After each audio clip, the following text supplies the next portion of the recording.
checking out Desynced, which has released into early access. It is a factory automation style game similar to like Factorio or Satisfactory, except it doesn't rely on conveyor belts and inserters and stuff like that. Instead, you have little robots that move around and do stuff. It's one of those ones you can like be more general or be like get into the programming side of it and do a bunch of stuff. And we'll see how that goes. Now, it does seem like it remembers a bunch of my settings from when we tried the demo of this game, which I actually bailed out of the demo really quickly because the tutorial at that time was really in a rough spot.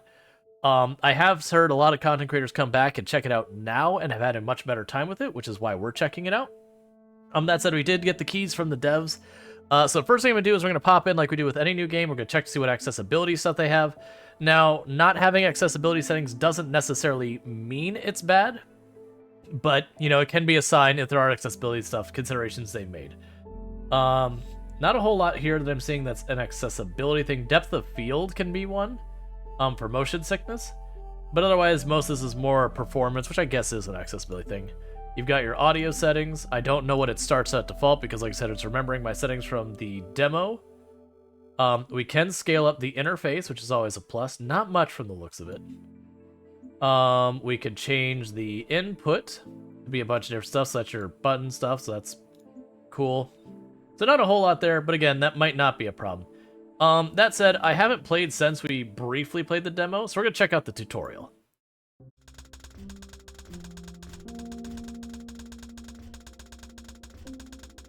Okay, action protocol confirmed. Error, main systems check. Error, data integrity. Error, force recovery.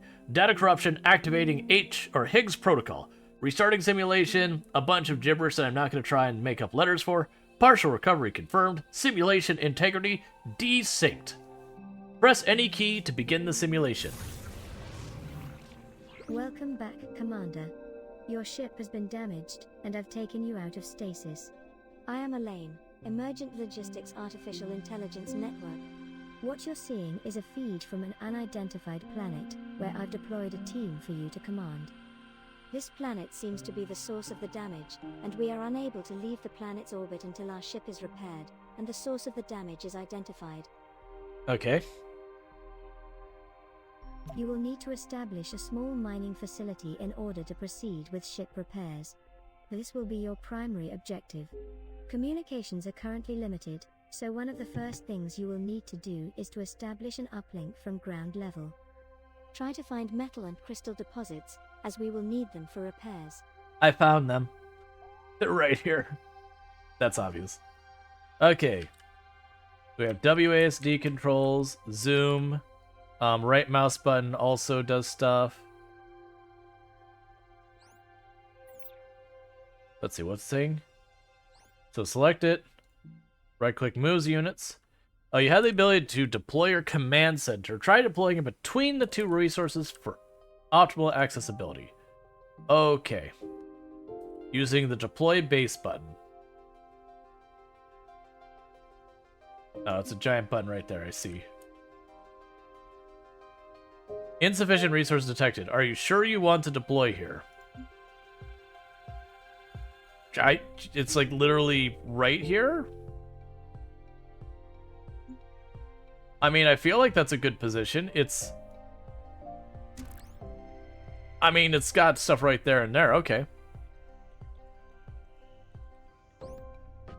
Alright, now let's begin mining the metal ore deposit.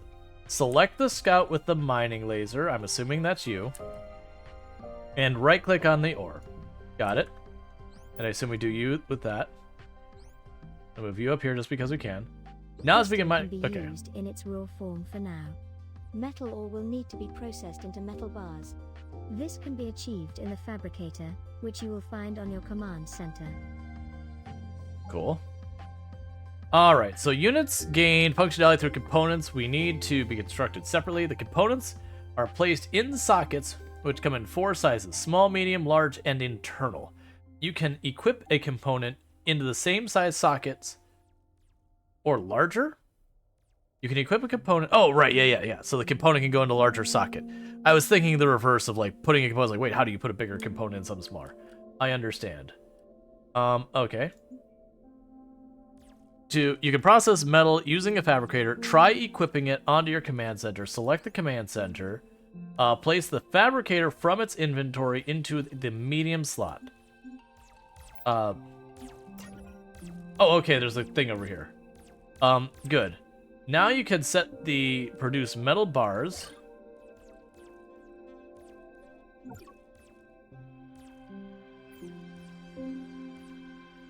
We will require a large quantity of materials for future production, so having several dedicated production buildings is recommended.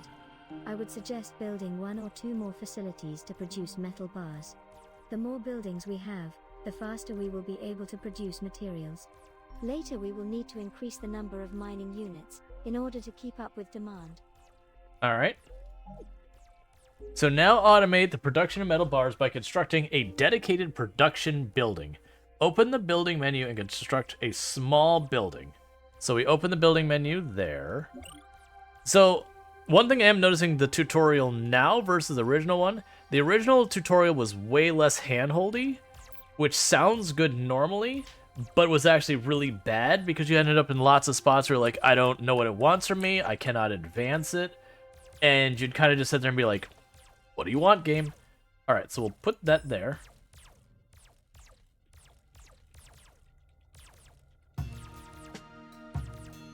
Okay, select the command center, produce at least 10 bars, change the production to that thing. Alright, so change the production. Where do I... Okay, so production here. We can use the fabricator to fabricate a fabricator.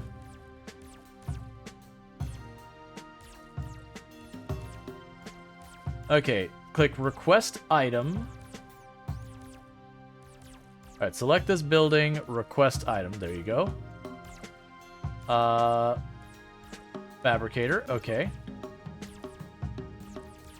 And then we go here and put you in the small spot. And change your production to the iron bars and go ahead. Okay. Building up your production ability with simple materials such as metal bars will prepare you to unlock more advanced materials. In order to do this, you need to increase the number of production buildings. Produce 2 more buildings to increase... Okay. So we'll go here. I've already forgotten how to do some of this. That's fine. Now, I don't know what the limitations for my mechs moving around is yet. So I gotta figure that out. It is looking like I am going to need to make 2 of those.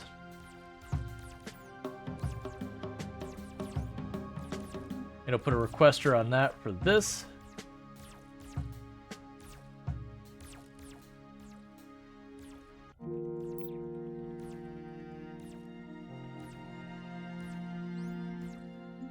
And a requester on that for this.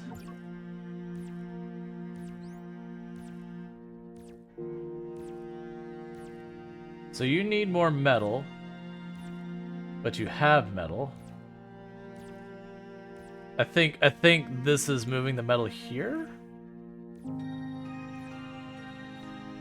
Hey, JT Jet, how's it going? Let me adjust the music. The music feels like it's a little on the loud side. Not loud. There, just taking the edge off. Thank you for getting a shout out for JT Jet. For those who don't know JT Jet, another content creator on the platform. Why has Twitch unfollowed you? I know for a fact I was following you. I've been playing Conan Exiles, The Isle, Valheim, those style games, so if that's your jam, check it out. Twitch does it every once in a while. It seems like every once in a while I'll have to like re-follow people. Not super often. I don't... Oh, you already have it. Okay. I was like, man, why is this not doing its thing? It did it quietly. Alright. We're still waiting on that one, which is still waiting on 2 more bars. Alright. It has its own minds, that's for sure. Oh, yeah.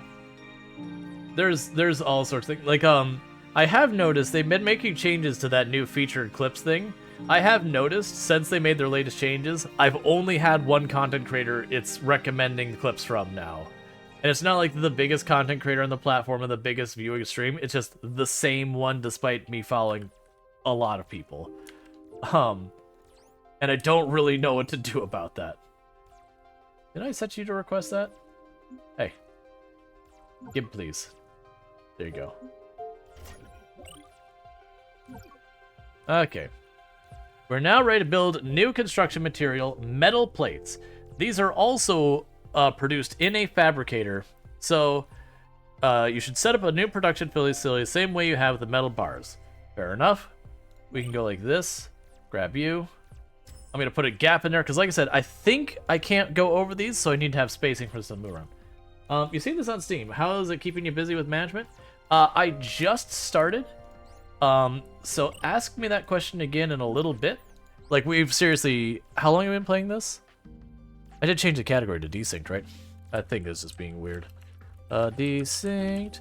There's a weird thing with this, with Twitch right now, when you change your category, that like shows your previous category. Alright, so grab that. Put that here. You want me to make metal plates. It's been pretty good so far.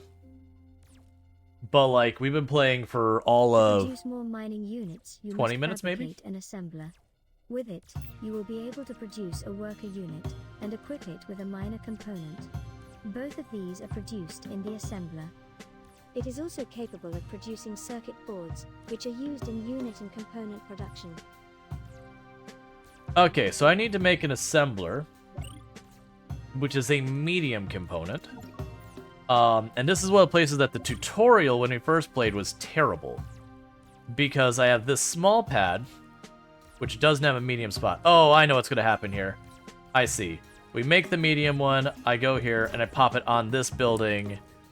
And now I have an assembler on this building, so I can take the assembler to then make the next thing. I understand. So we'll go ahead and say circuit boards right now. That's not what you wanted me to do.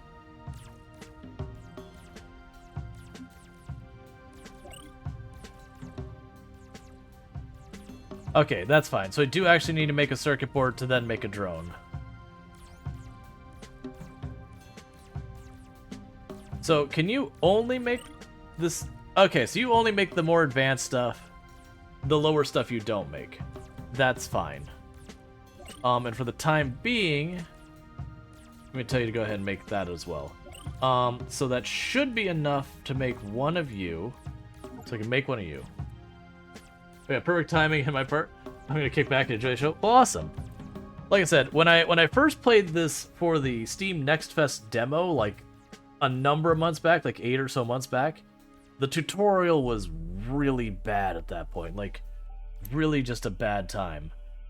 So far this has been fine. Did you actually make the mech? Oh yeah, there it is. Okay, so I've made the mech and I need to equip it with a miner. So let's give it a miner.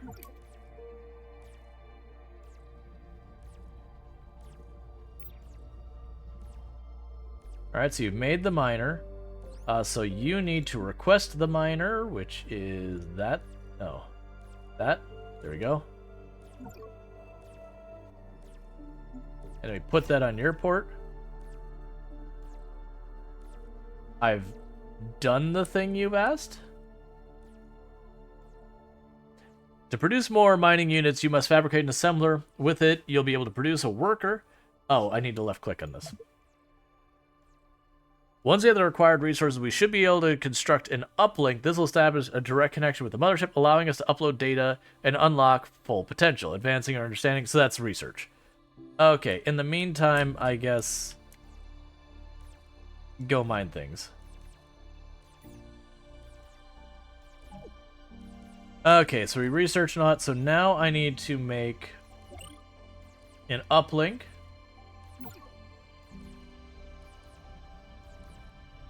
Do you have what you need? Yes, you do. You're building it. I'll set you to circuit boards for time being. So, alright. So now I'm going to disconnect We that. have established a connection to the surface, and I have already begun synchronizing our databases. With this, we are now able to research new technology from the tech tree interface. This will help us replace the missing data from the damaged data center. I'm noticing I've got some type of power here that is juggling, that I assume is how much we can handle. Okay, so we set research. Is this intentional? Generic? Yeah, I think it's meant to be a generic thing. Okay, so the first research we do is basic. I kind of wish you'd get out of my way. Oh, you do get out of the way. And you want me to do basic structures, set research. When the unit is connected to the logistics network, it will automatically try to fulfill any item transfer requests. For example, if a fabricator requires ingredients, any idle bots to the network will try to find that item inside the network and carry it to the location of the fabricator. Units can be connected and disconnected from the logistics network. When they are first built, robots are off the network by default. Pressing P shows the area of the logistic network covers. Explanation and advanced automation options are available in the codex. If your mining bot is on the network, then other robots in the network will pick up the mined ore from it when required. Add your mining bot to the network by clicking the left mouse button on the network thing. Okay, so let's grab you, put you here. You will now notice the miners start to reach capacity, so it would be good to have storage unit with excess items. Okay, so I see. So the ones they gave me to begin with are already on the network. So if I add it to the network, it'll try to automatically do stuff. If it's not on the network, I'm manually dealing with it. Alright, so you want me to do storage. I'm gonna put the storage over here for now.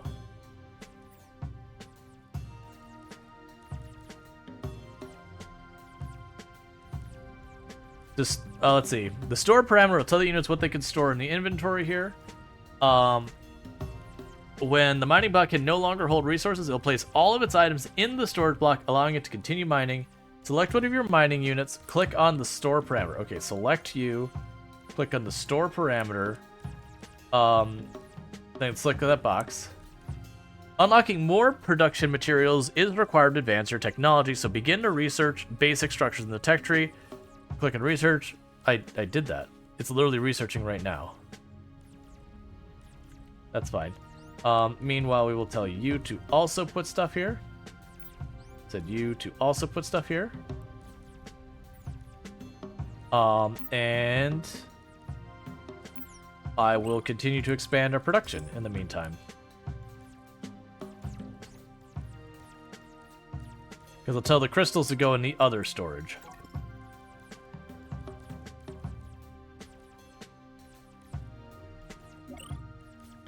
And I'll have that for the iron bars, and that for the plates.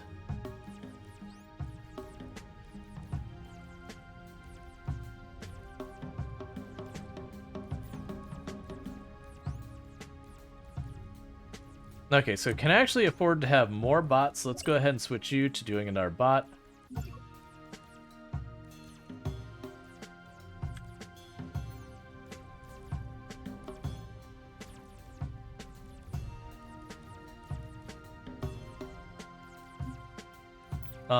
You will ask for metal, and you will ask for plates. I think. But yeah. Now there's a lot of games that they don't spend the money on hiring voice actors and all that, which honestly, if you're just gonna have your dev team be voice actors that they have no training, it's not necessarily a bad idea to go with just like an AI bot kind of voice. But it is one of those things you gotta be careful about. Like, it's definitely not ideal, unless, like, sometimes it can work. Like, this one I feel it's totally fine that supposedly this is our ship's AI helping us. Alright, so we are researching this up. Oh yeah, you're probably long since done.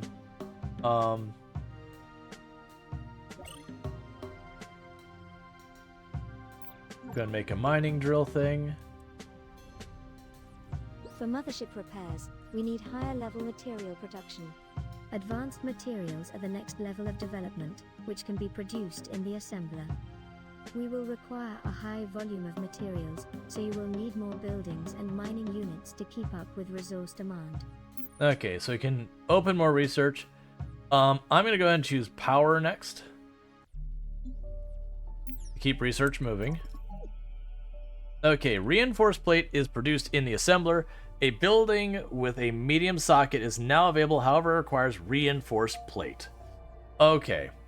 So we need to go to the assembler here and say reinforced plate and choose OK. You're researching that. We made another robot. I didn't see where it went, though. At least I'm pretty sure we made another robot.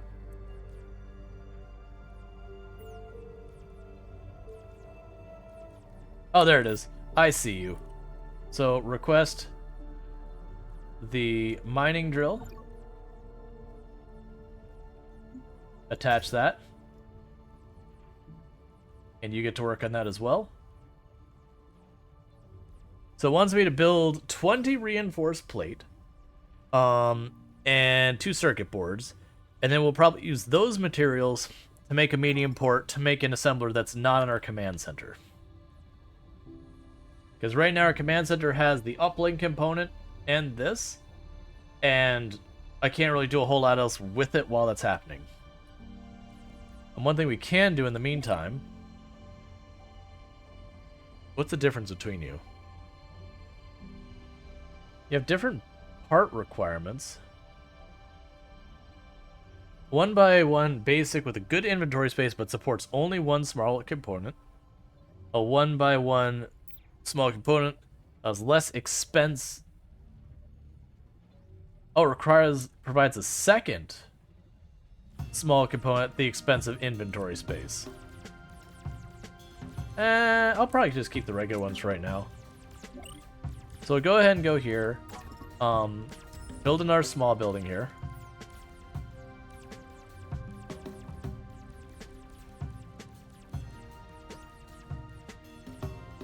Alright, that research is done. Basic signals.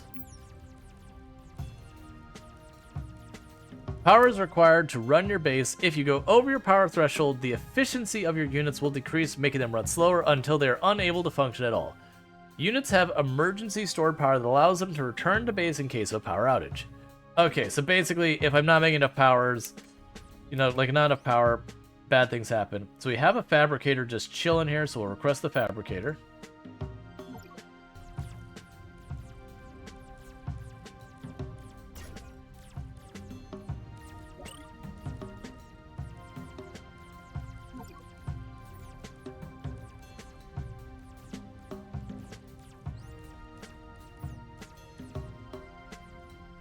Excellent.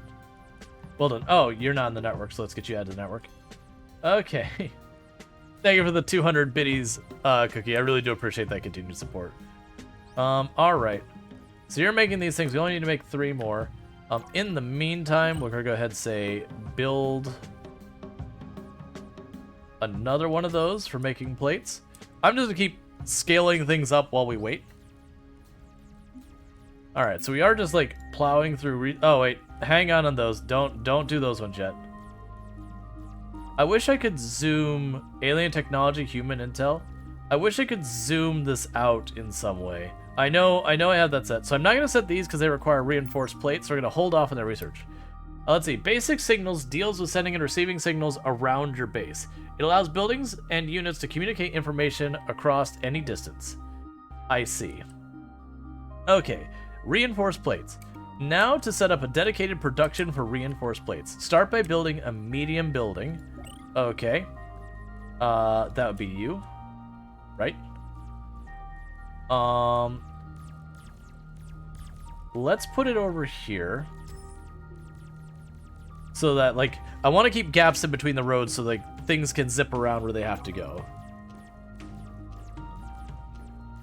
Because I feel if I bunch that up, it does seem that they have to arrive. Now, set up the new building with an assembler producing reinforced plates.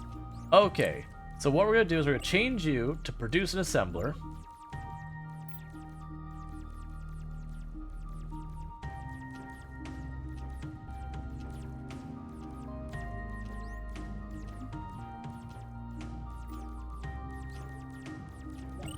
And we're going to also have you produce a fabricator. We'll go here and we will request the assembler, which is there. You're not really seeing that much of the graphics upgrade to StarCraft. Okay, so we have you, and now you produce reinforced plates. The last material we should automate for now is circuit boards, which is also produced in the assembler. Follow the same process. Yep, we will do that in just a moment because we'll go like this. I feel fine putting 2 of those next to each other, even though producing something slightly different. Alright, so we'll go here and we'll request the fabricator. We'll plunk that on, and we'll set it to produce you.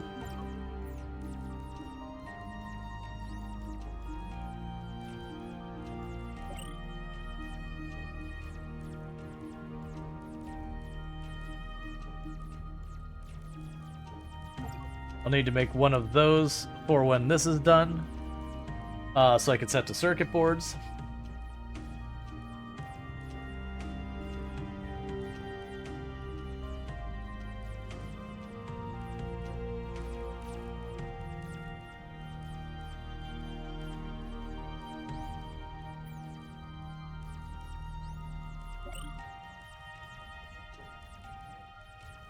Bot blueprint prefab.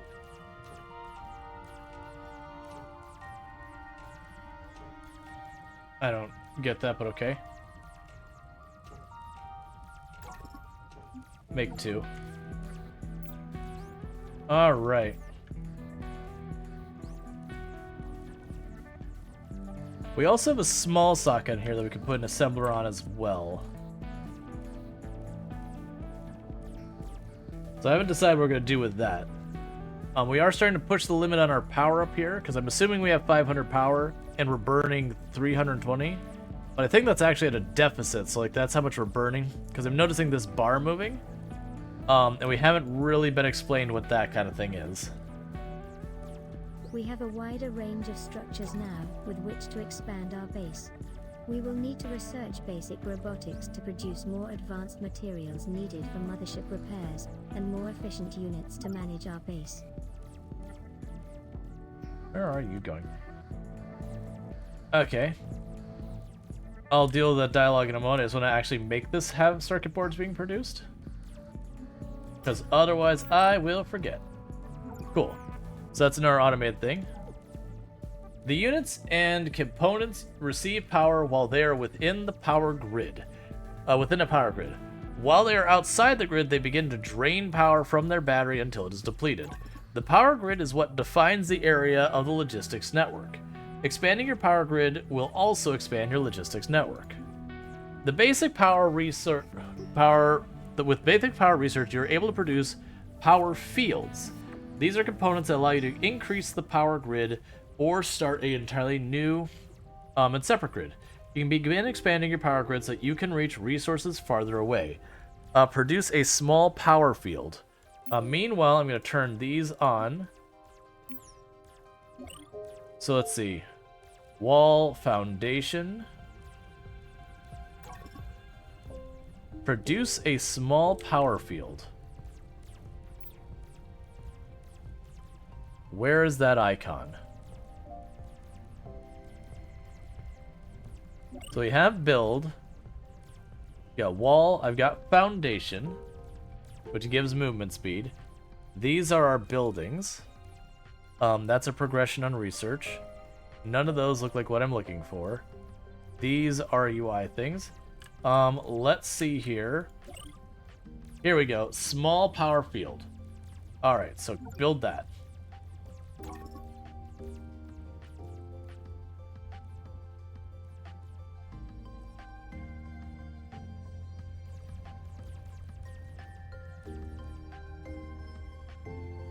Oh, and we got another worker going. So I want to just add the worker to the network so that I can just support moving stuff around. What makes... Okay. So the scout is a faster one. Right now I have the worker just helping out. Silica is a new resource required to research higher tiers of technology. Silica nodes are found on the plateau. You can produce power fields to expand your power grid and help reach those nodes. Expand your power grids towards the silica resource, and then set a bot to mine it. Okay. Make a tiny little bit there. So you're a small port. So how can I tell... So there's my power grid. Okay. So what I could do is grab one of these, request the power grid, because it's a small component. And now my grid should be larger. Cool. I understand now. Alright. And they're starting to actually chip away at these resources, which I'm curious how big of a problem that's going to be. Let's grab this worker. And we're going to need to make you a new miner. And then once we do that, we'll turn around and get that going. It does look like I am not making enough of a lot of things fast enough. Alright. So we're going to need to increase our ore production as well. Because we're getting our reinforced plates, which is cool and all that. But it's depleting our metal bars and our ore, which is why this is just struggling to keep any type of pace.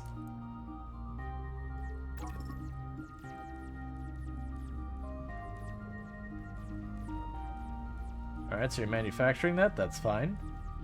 Okay, so let's turn around now and grab our spare worker that's zipping around here. Before you have a chance to grab something new, we're going to instead have you request the miner.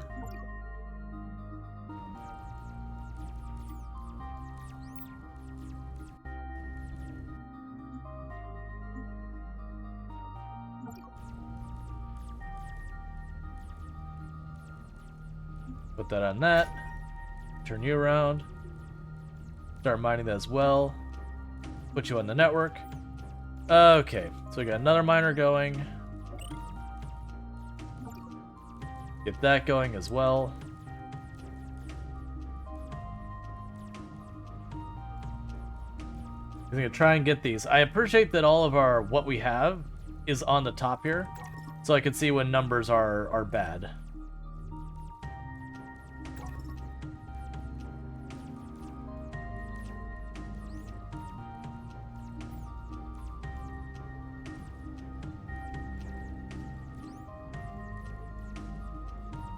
Yeah, so let's fix our production. It wants us to get silica as well.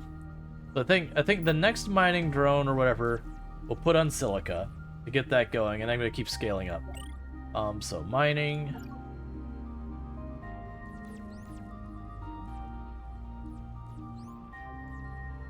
Which is also waiting on the bars. That's fine, we'll get there.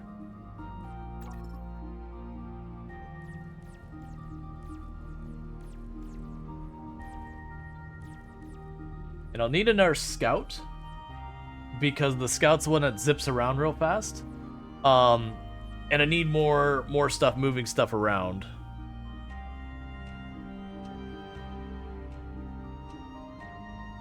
Oh, those are scouts as well? Okay. So we can probably reassign this scout to something else. Okay, so we got that, so go here. Request the miner.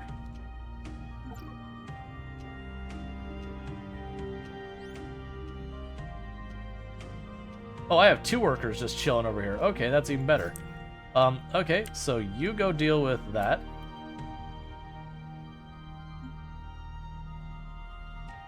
And then add you to the network. We can add another miner.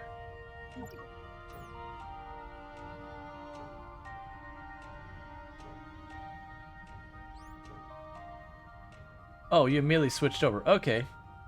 So you're that one. So let's take this drill and drop it off the command center inventory. Then we can take this. You know, we can just... That's fine. We'll just make another miner for it. We can request that drill. And this will be our new one for making crystals happen.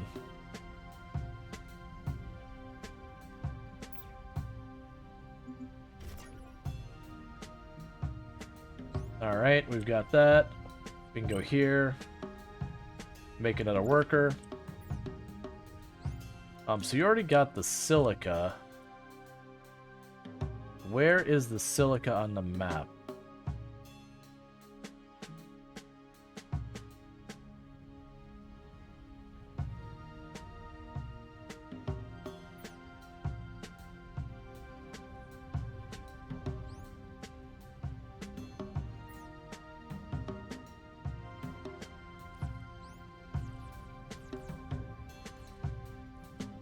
Alright, now that you're mining silica, we're going to need to get that silica coming back to base to be processed. First, build a storage building near your base to receive silica, and produce a worker bot to carry the silica from your miner to the storage base.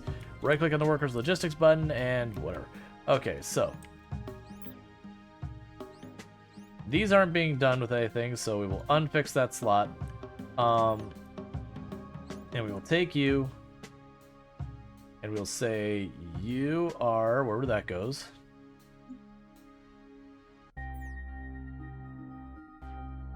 Transport icon. And now check to mark the transport route box. Transport route box. Transport route box. I see the icon here. Let's just see if that's what we're looking for. As we connected it, a right click for options. Ah. I'll deal with that in a minute. So first of all, let's grab you, request the miner. There should be a spare in there.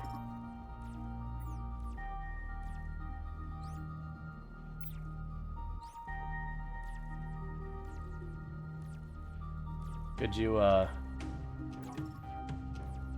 thank you for the follow. Welcome to the stream. Could you give me the miner, please? There, apparently I can just do that manually. Alright, so do that, set you here.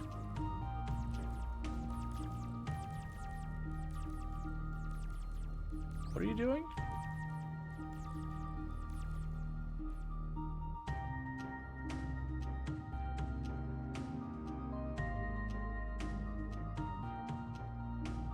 Milestone reached. Fabricate metal bars.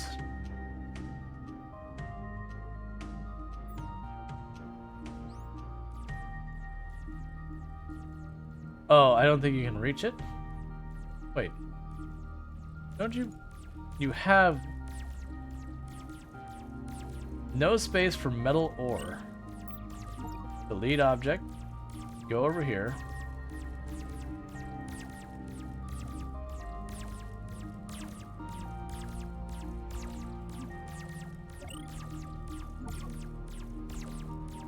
You're a worker, just like all my other workers.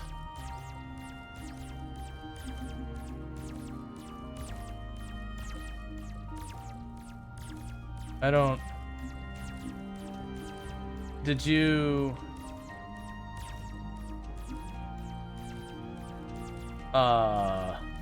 It looks like I got another drill. You need to cancel out the orphan miner. Yeah, it looks like I got another drill. There we go. There we go. Actually, I requested 2 of them or something. Alright, so get you in here as well. Put you on the network. Alright, that's weird that that faded out. Okay, so you're doing your, You require a power source to operate efficiently. You can equip one after you've researched it or build components that supply and transmit power. Alright, so we have the minimap here. So we're going to need to continue to expand this out.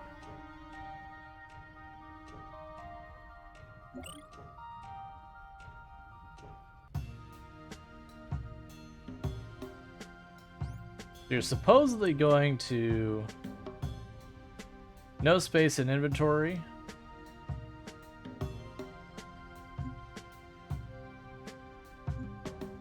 There we go.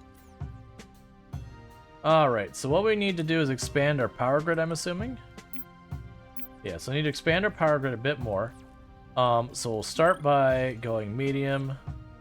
I'm gonna try skipping 2 spaces. And we will make an assembler.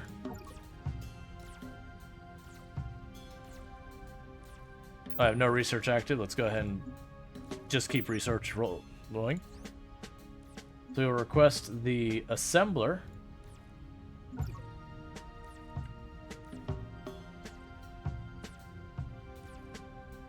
We're going to go over here another notch. And what we'll do from there is I'll go ahead and put the power grid boost. That should cover getting up to the silica here.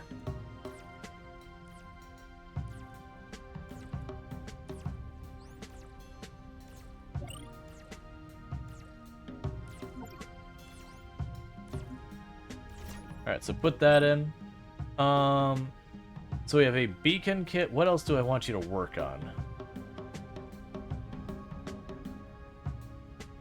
Deconstructor, light. Small turret, which would imply we have to fight sooner or later. So it's saying a beacon kit is a basic material. At Mars locations. We're not gonna worry about that right now. I'll probably just leave that idle for the moment. And we can go down here, and I would like the power thing. That way we have that in range. I assume what's gonna end up happening is we're gonna eventually tear all this down and have to expand to find more materials or whatever. Let's see. Now you're mining silica. You get the silica back to base and processed.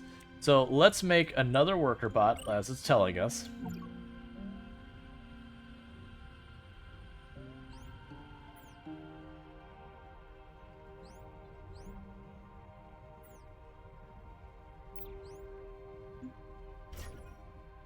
Okay, now our power grid should cover out there. Yes, we do. Excellent. And as once we make our worker bot, then we will do what it says about this transport route thing.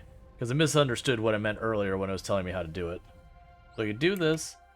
So we grab here, right click. Transport route. Transport route. Okay, now go to the point of the worker bot. The point to pick up from. You. And go to the point.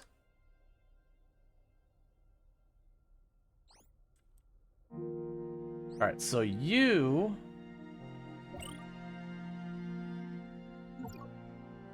I think we delete that.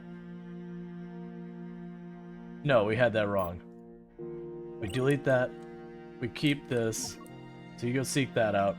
And in theory with you, I can turn that on. And what should that's not what I expected you to do. Alright, so we've turned on the trade route. Go to,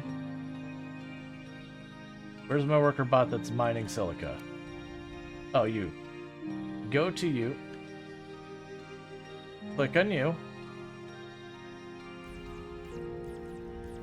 Okay, lastly, set your worker bot storage. Okay, so now I set the storage up to that box. Okay, having researched basic signals, you'll be able to produce a radar components. One way you can use radars is to search for ruins, like the one you explored before. I haven't explored one yet. Using the assembler, make a portable radar. Put the portable radar on one of your scout bots. Set the first search filter to unsolved. You can now take the scout out and explore the world of unsolved ruins. Note, remember to be aware that your scout's par and be prepared with defensive turrets to anticipate hostile encounters.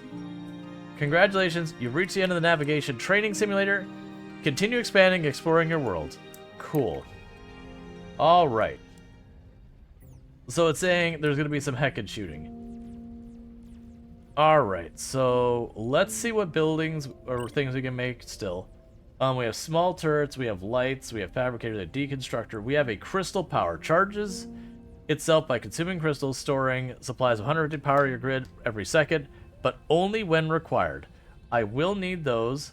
Those are small components. I'm going to say make 5 of them, so I don't have to sit here and juggle with that, because then I can just mash that some things. The will be the primary production component for our energized materials, such as energized plates, a foundation material for construction and repairs.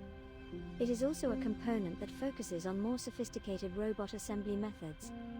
Produce one of these components so that we can build a larger variety and more efficient robots, such as the Dashbot.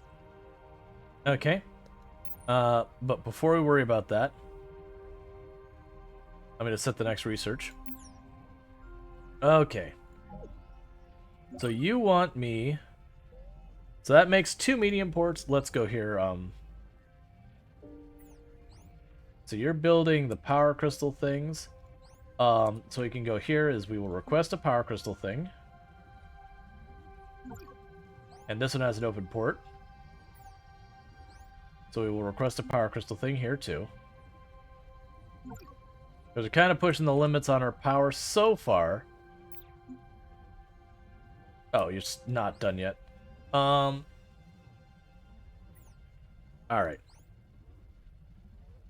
So that's a power cell. Okay. Oh, got you. So that only covers that circle, that area.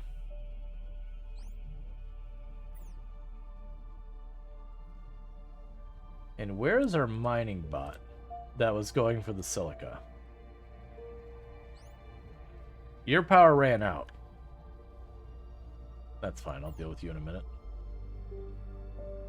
But you're almost in range, right? Yeah, you're one tile out of range.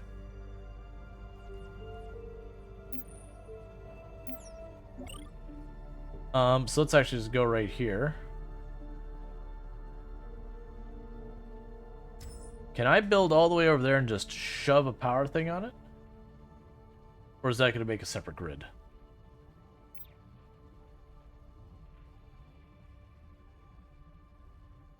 Alright, so we're doing fine on all of this stuff now. The crystal chunks were falling behind? Oh, because you're not dropping off. Okay. We'll probably need another worker bot for that. Okay, so you made your power stuff. Oh, it put it in one and then moved it to the other. I see. So you've got the other one, so request that here. Because it's basically saying, as I need more power, that can act as a buffer. Alright, so next is thing on the assembly. We can make a bot prefab miner. A bot prefab power. So we can have a bot that literally moves around with power. A robotics assembly component. Alright, which requires a medium component slot. I have one to spare right here. And we are going to need to make more robots. We have achieved some integration with the planet's natural resources into our technology, which will allow us to make the necessary parts of the mothership. Further research into robotics production is required to continue to expand what the robotics assembler can produce. Building a new type of robot will help us drive towards our goal. Silica naturally occurs in the plateau regions of the world in larger amounts as your primary ingredient for producing silicon. Extreme caution must be observed while on plateaus, however, as mass life signs have been observed. It appears that they use silica to destruct their hives. It is highly recommended that you bring a portable turret with you for defense. I understand. That's fine. So let's grab the medium robotics thing.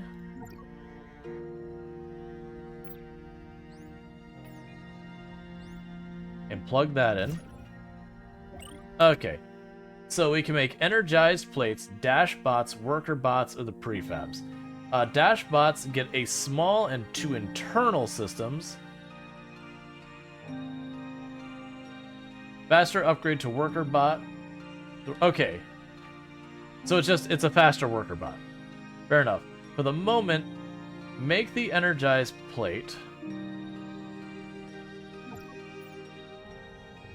And then we'll go here. And make another one of these to support other stuff. It's fine. Alright, so I think that considers itself its own power grid. We don't know yet. So I'll go here, choose that, accept. I'll go here, tell this to make those. So I think one thing I'm going to probably do is go with the what's referred to as the mall strategy in Factorio, where I'm going to make a place where we just have a bunch of buildings whose entire job is to make the building, so I have them in, like, stock. So when I need something that just drives over, it grabs it and moves it. So we're going to have to build a lot of assemblers. So I think that'll be the next production thing we do. What are you actually making? Congratulations, you're making assemblers. So we'll go ahead and get this thing producing assemblers.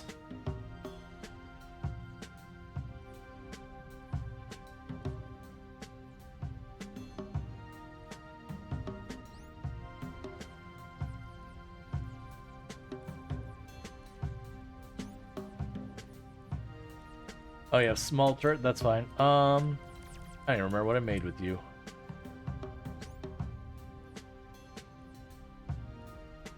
So you're missing components, crystal chunks. Okay, so I think we're at the point with these that I need to make a new bot.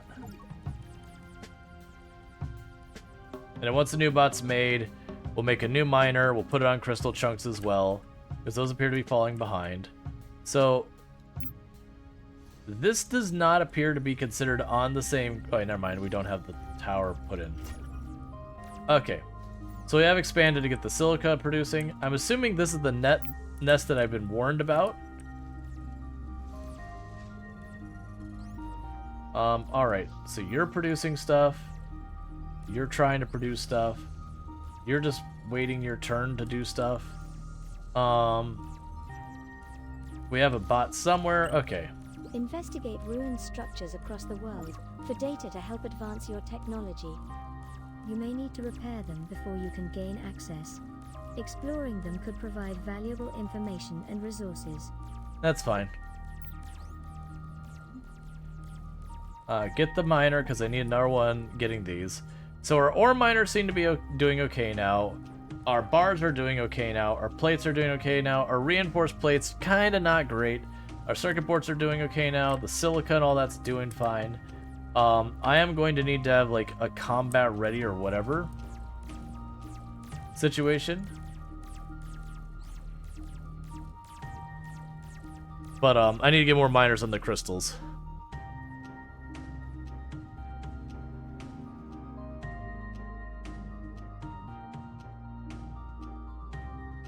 It does make me wonder for like long-term expansion how you handle that. Like, am I going to make a separate pad on the other side of the map that, like, where I grab more crystal and then I just have to have something I can manage to fuel the mining stuff between there? Because that's what I suspect is going to happen.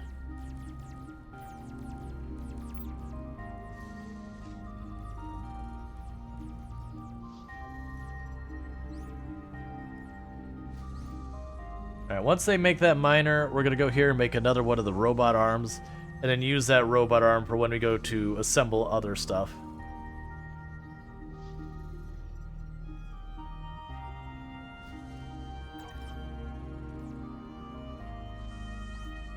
Okay, and you're filling up on silica.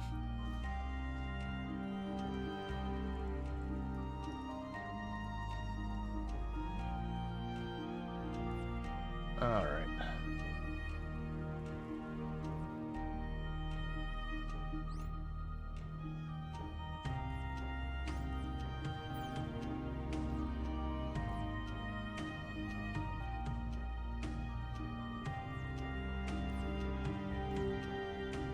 The music's very chill, I'll say that much. Yeah, we're burning through this pretty fast. So it looks like the little ones burn through fast. That takes a bit longer. We started with the big node in this one, so when that big node goes down, we know we're in for it. That said, I guess I could extend my grid out here to that location.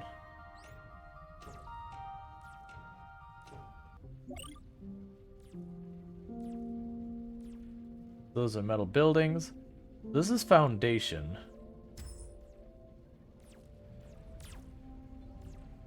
I'll have to set up one of these to produce foundations. Right. I had you make an assembler for something.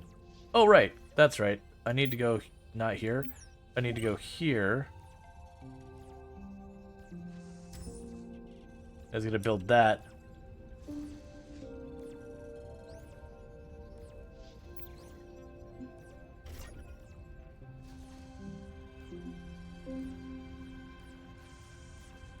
Alright, so I've got you set up.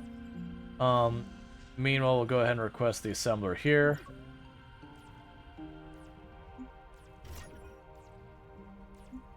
Okay, so what am I having you build? We're gonna go ahead and have you start building the power things. Meanwhile, I need you to build another one of the robotic things. It'll keep expanding this. I'm also going to need one to get this stuff going. I think... I'm trying to remember what we used to make that. You make it, okay. So we're gonna get another little pad here.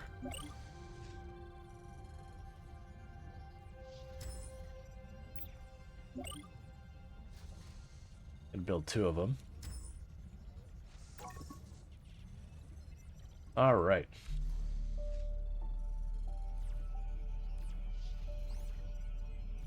And at these we will want, once that's built, I will want 2 more of the processors, whatever they're called. Because they'll do with those processors is they'll have them make the pads that we put our base on to help with movement speed. Just like spread this, basically just take over the surface of the planet, because you know that's what you do. You immediately show up in an ecosystem and you ruin it. That's how all of these games work. Oh, here. Is there an easy way to set this to...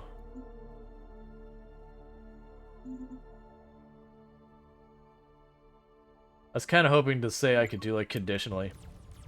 So I'm assuming if I set that to infinite, it'll just keep doing it. I don't even remember what I was going to set you for. It's fine. Request the robotic arm.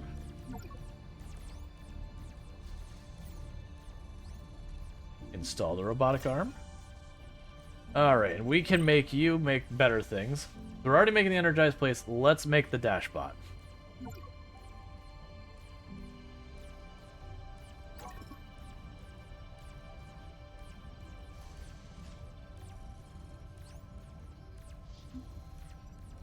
Oh, right. You have 2 small ports, don't you? I didn't mean to grab those ones, but we're here now, so do it. Do it. And I need to go here until I want 2.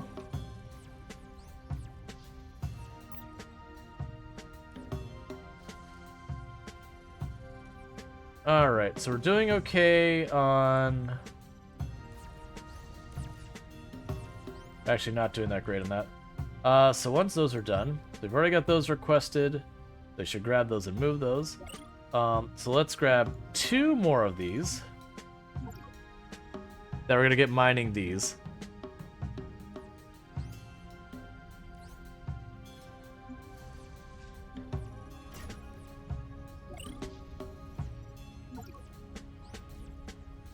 I'll go to you.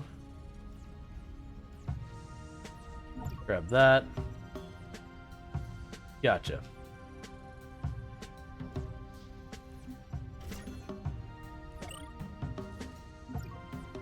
So with that, now I can go here and say, make all of that part of our base.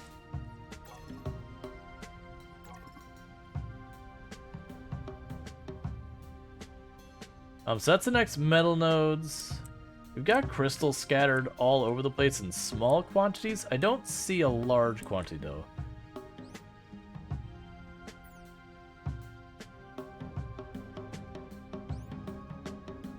Okay, so we made the dash bot. And we got 2 more worker bots here. So let's go 1, 2, 3. Actually, I take that back. Go here. 2. And give the dash bot the weapon to protect itself.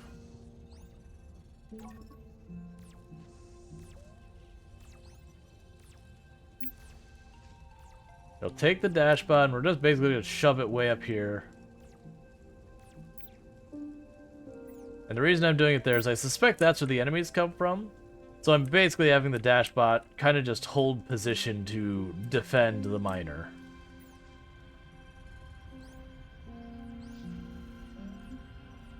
So grab the miner there.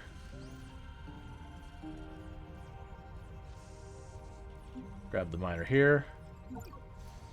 I made the mistake of doing that again. Oh.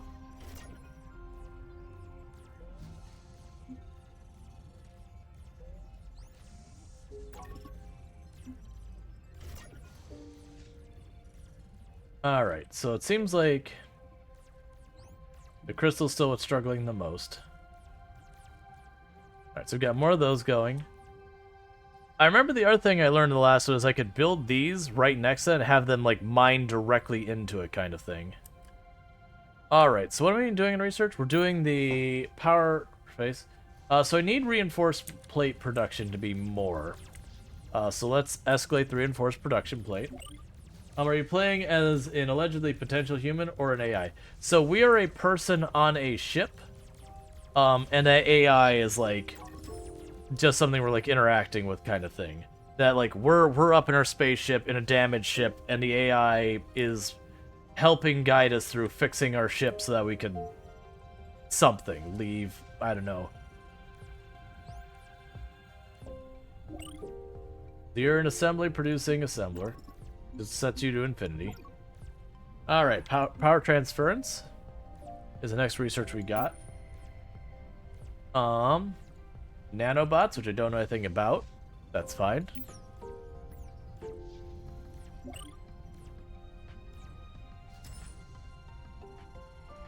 Alright. So I definitely need more scout bots zipping around. What are you? Oh, you're the one shipping the silica. Like, our silica's almost full. I haven't had a use for it, really. So I'm gonna have these ones produce more of the reinforced plates, because we're getting not enough of those to keep things running. As you can tell by the fact that I'm not able to build these right now.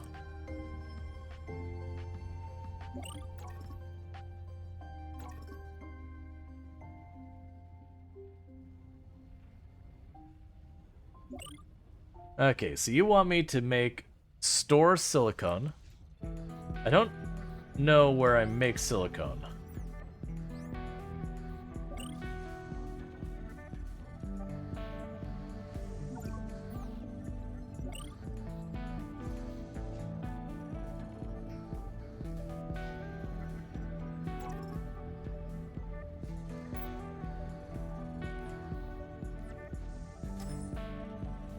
Alright, so I'm going to put that down there. See if we need the fabrication material to turn the silicone, or turn the silica into silicone. Which it makes sense. Alright.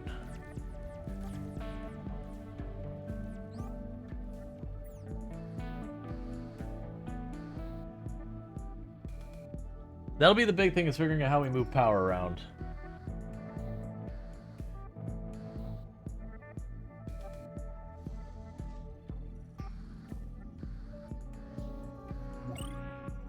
Which I feel like I already know the answer. Where's the edge of this grid? So this is the edge of this grid. Let's go right to the last tile over here and plunk that down. And let's go right to the tile that's the edge over here. Plunk that down. And then we'll request the power expansion things. Meanwhile, for you, we'll request the fabricator.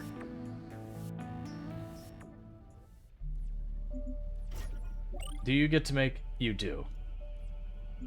Alright, so that answers that question. Let's go ahead and just make a second one right now, because I've needed 2 of like everything else, so why not? I mean, you're set to infinity on that? No, you're not. Make infinite those. Make infinite those as well. So you will request a power expansion.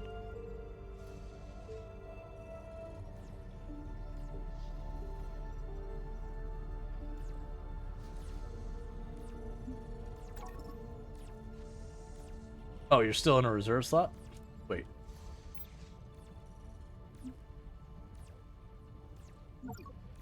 Did you just take that back from me?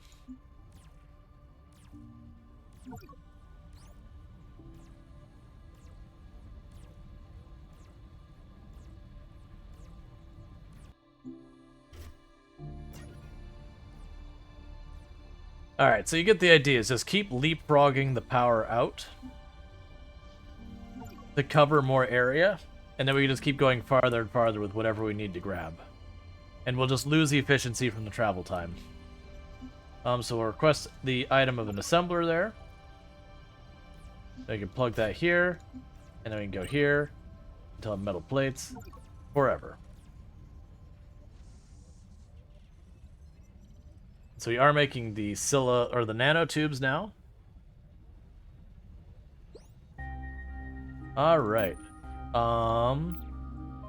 Keep researching all research.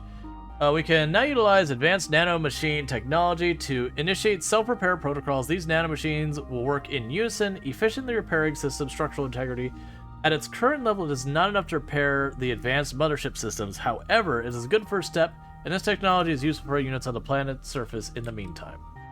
I understand. Nanomachines, sons. Let's go keep. Yep. Alright, so go over here. Make another pad. Way out on the edge there.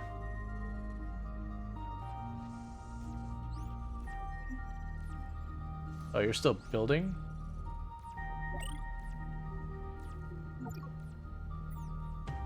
I mean, I have to make one of these buildings that is just focused on that.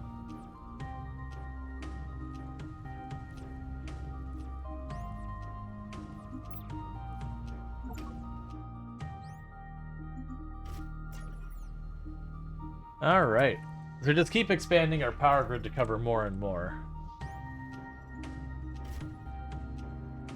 Ah, I see. So my power grid is now getting slammed because I keep expanding it. Which makes us demand more, crystals to produce power. Let's make 2 more of those to shove on these extra ports we've got available. You've got that, so we can go here, make silica. Alright. But that does put this in range. So we can go ahead and grab one of our bots. We'll make we'll make another dash bot here. And then we'll send the dash bot to go right click that. What's the game about? What do you think of it? So I'm still a little bit too early to know about it. It is an automation game that supposedly we are in space, our ship is damaged, and we have like deployed emergency stuff onto the planet's surface to try and up tech and get resources to attempt to make that not death. But so far, it's an automation game that depends a lot more on bots moving around as opposed to like conveyor belts and arms and all that kind of stuff. So you have like drones that are our main means of doing things. Alright, so try exploring that.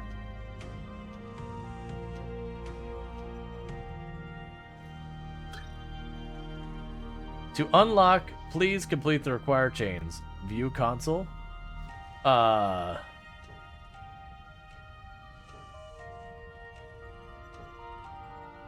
What?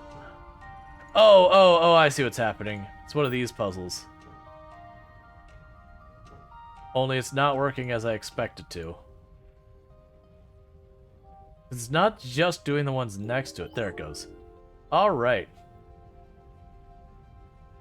So missing item. You need a circuit board. We have expanded the storage on our thing. So grab a circuit board. The technology in this structure is highly compatible with our own. Investigating more of these structures would advance our own technology. We have a robotics data cube. I guess bring that home. Alright, that's not at all how I expected that to work, but that's okay.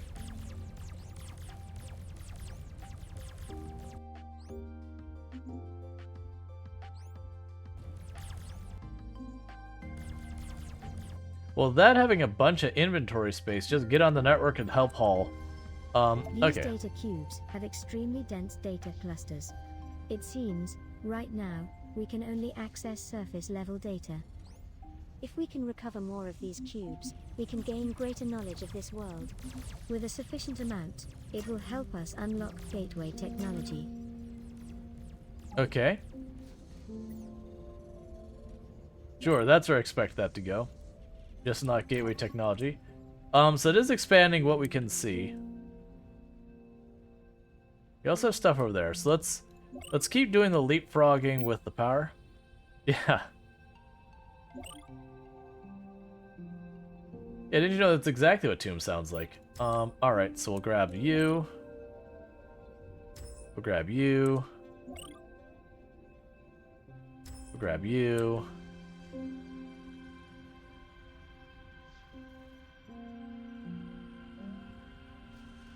Sure. Alright, meanwhile... So is there new buildings we need here? Like, we have lights and fabricators and deconstructors. All that's not new. Oh, right. So we have signpost, signal reader, allow reading a specific signal, shared storage, repair kit. Portable transport enables automatic transfer of inventory directly between adjacent buildings. Portable power field. Portable radar, short range detection of resources and other objects in the world. All conditions must be met. Capacitor.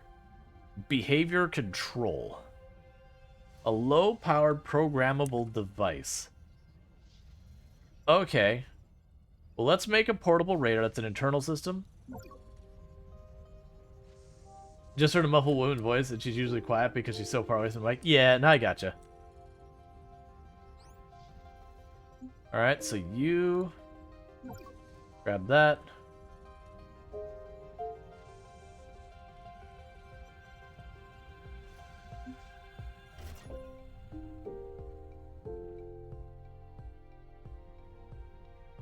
I wonder if it's, like, impractical to make a giant power grid kind of thing.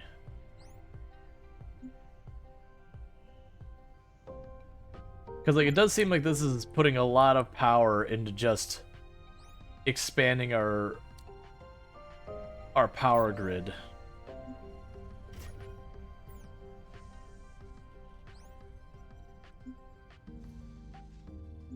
It also seems weird to, like, leapfrog like this.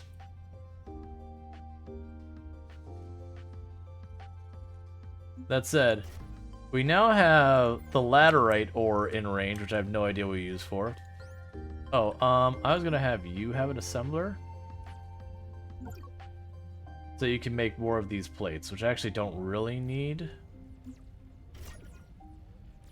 So we're not making enough of the metal plates, and we're not making enough just straight up bars.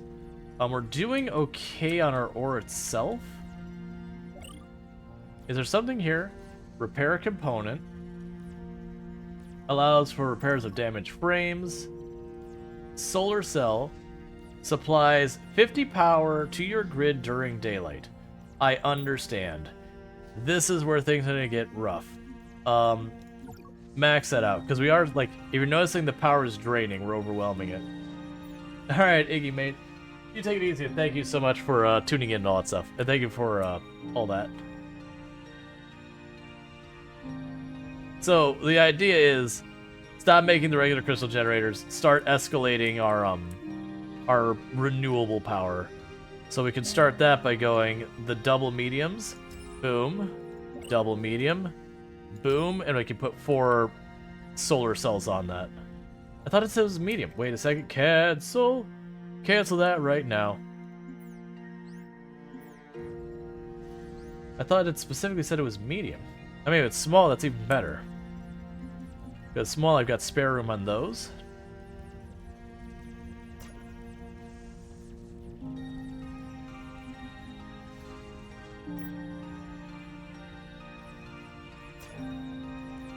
And I got spare room down here.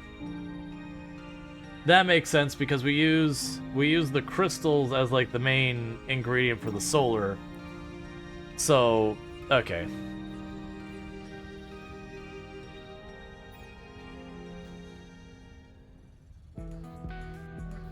Gotcha, so we're gonna have a lot of power expansion on this. Cool. And I've still got this dashbot sitting up here ready to defend, because we were warned that this area up here is dangerous. And it's just chilling, taking a nap, going, what danger?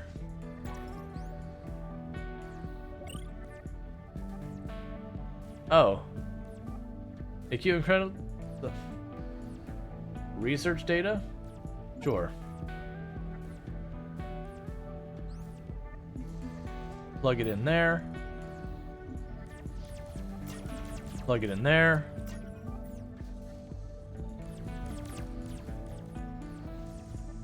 We are at the threshold of a revolutionary discovery. Gateway technology will be a leap forward in our knowledge and understanding. It will grant us the ability to create superior materials, vital for repairing our ship. Moreover, we can learn to construct an advanced computer simulator that will assist us in understanding the mysterious nature of this world. Cool. Expanded power. We are limited in technological advancements, though I recommend we investigate the planet's surface to gather intel. Several types of ruined structures can be found. They should provide insight into new technologies to help us progress. So what I'm hoping I can do with these internal processes and all that is I'm hoping they will allow me enough control of stuff going on here that I will be able to send bots, like, just be like, go find things. And then, like, disregard their well-being after that point.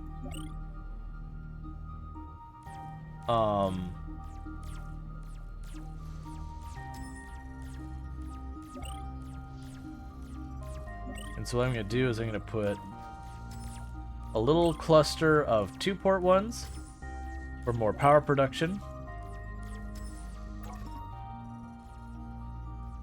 I also need to have more metal production, which you can probably put along here where we're opening up space.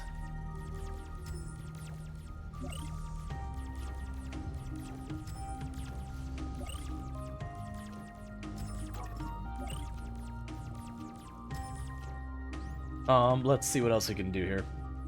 I'm going to put you on this, so you'll need 1, 2, 3, 4.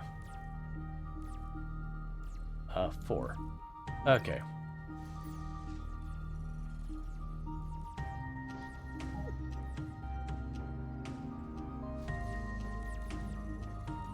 They're burning through crystals at an uncomfortably fast speed. We're running out of circuit boards. All that's because they're running out of the iron, which is the reason I was like, oh, I need to get these built. So they are working on that. We should get those online soon.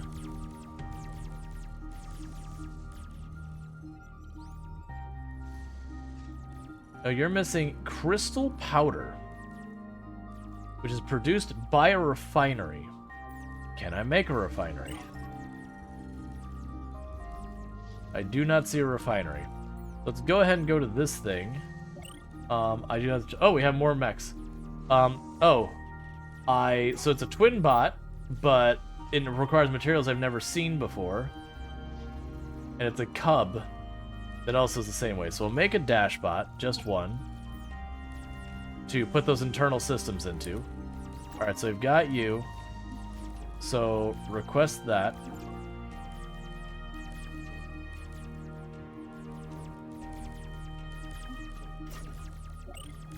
Alright, so we can make wire now, but that's going to be another material problem.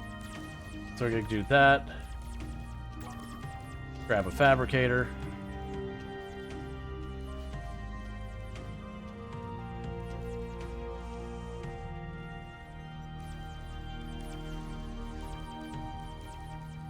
So I was trying to basically get our production of the iron bars or metal bars or whatever up.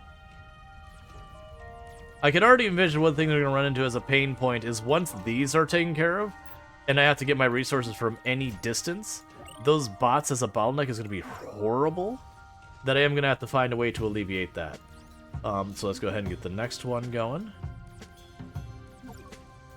Like, there's going to be some kind of mass transit, like a bot that's like a cargo bot that just has absurd amounts of space.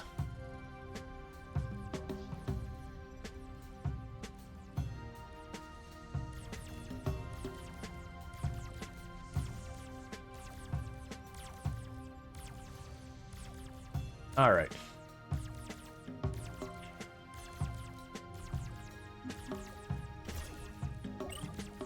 So one thing I'm also noticing is going to be an immediate thing that we're probably going to work on is grabbing these ones that have 2 plates, having one of them make the iron, and then the other one making the plate. So one node, as it were, does all the things. Because that'll reduce the amount of driving the vehicles around. Also, silica's running out. Why is the silica running out? Oh, right, we just don't have enough miners on it. Yep, that'll be another thing to deal with.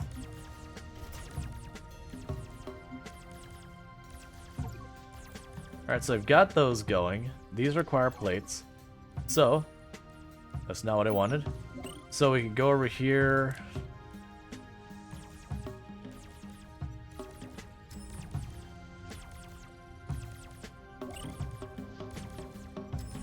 Gonna build another 3 things for producing plates.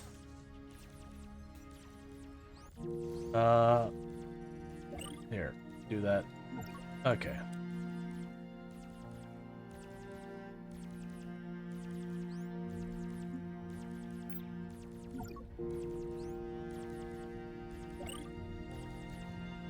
So go 1, 2, 3.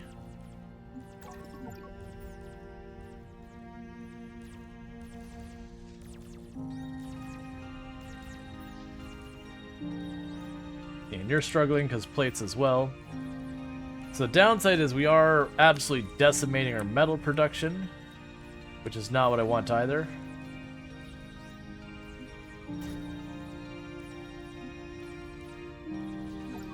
Like our ore, I mean.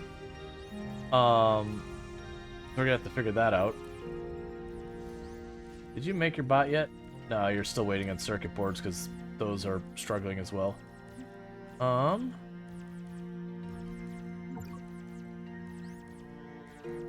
I keep forgetting you can just like click and drag and drop and it works. So do that, go here, do that, go here. That's not what I'm trying to do. I need to be doing this up here, which is where it actually works. Alright, so that goes a lot more metal plates. We're burning through the ore very rapidly. Which is now what we want. We go ahead and tell it to make 4 of those. And we'll just have to kind of give it a minute to recover. Okay, we have a bunch of these. Let's grab the power here.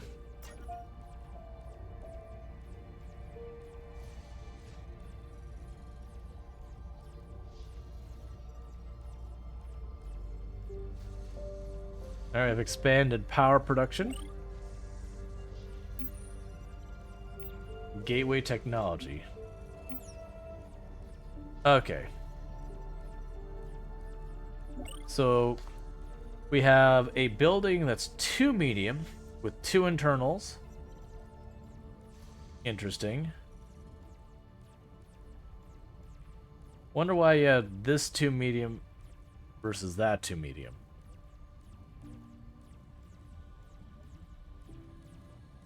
That's a higher visibility range, I guess, is the big offer.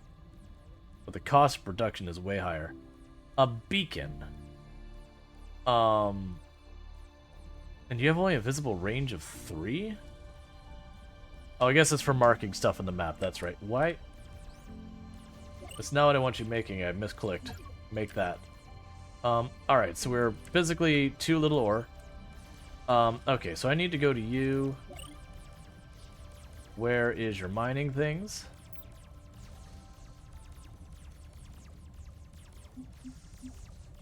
Make 4 of those. In the meantime, I'm gonna shove these internals in here. Behavior could... Hoo-hoo, okay.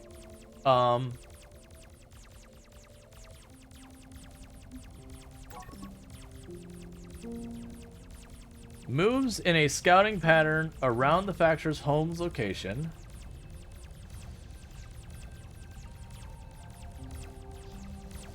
Checks the battery level. Like, if full. Alright, if full, You scout. And if not, move home, move, wait.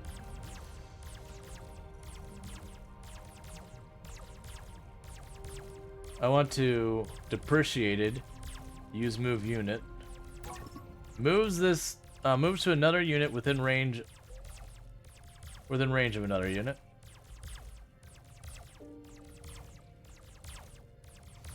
Okay. Target, select target. Okay. So, in theory, if this works how I think it should, it'll start the program, it'll check to see how the battery is. If the battery is full... Oh, wait, we don't want to have battery full versus not. Where to continue if the battery is fully charged? Can I change the conditions on this? Because that's not what I want. Because that means it'll start going and it'll immediately stop.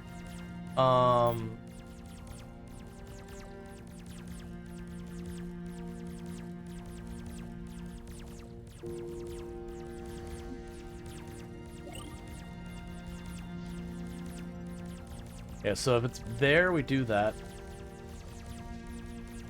Alright,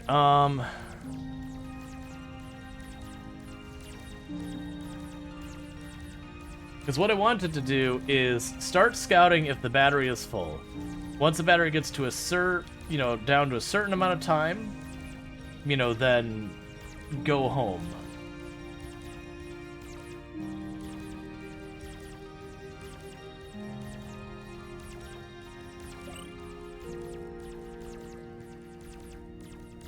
Because right now it looks like it's just full or not full are my options. I can't right-click that.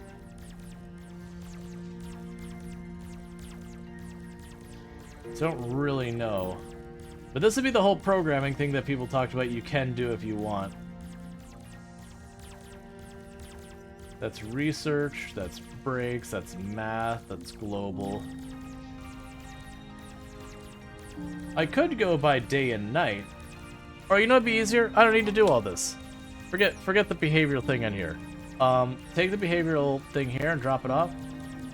Because what I can end up doing with that later is I can get one of the bots as the 2 ports on it, put the power port on one side and have the other one be like a defensive port, and then I don't even have to worry about it. I can just say go scout forever. So you're struggling on the ore.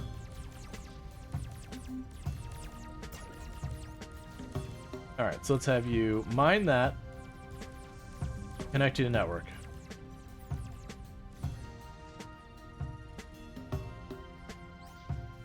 And then go here, and then go here, and then go here. Mine that on the network. Mine that on the network. You do the silica on the network. Alright, so that should help with a lot of our ore production. We got a bunch of more silica over there, so we're probably getting to the point of needing to expand the grid over this way. So let's go here. And drop that over there.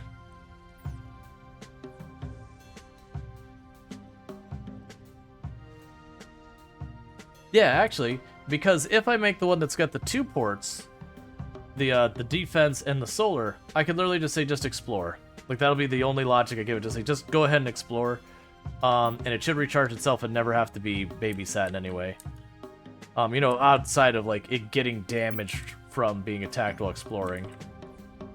And you require the wire. So let's see if we can't make that wire happen. So let's go over here.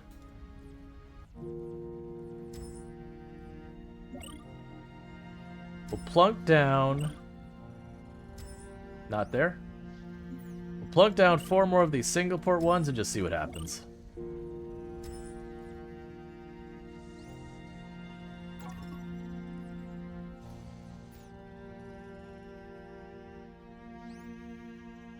And we can go to you. Request that thing to expand our network.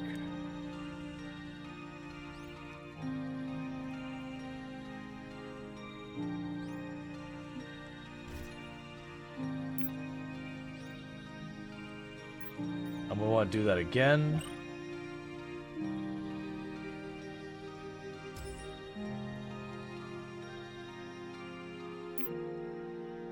And I'm probably overlaying the network way more than I need to, but, you know, it's fine. Maybe.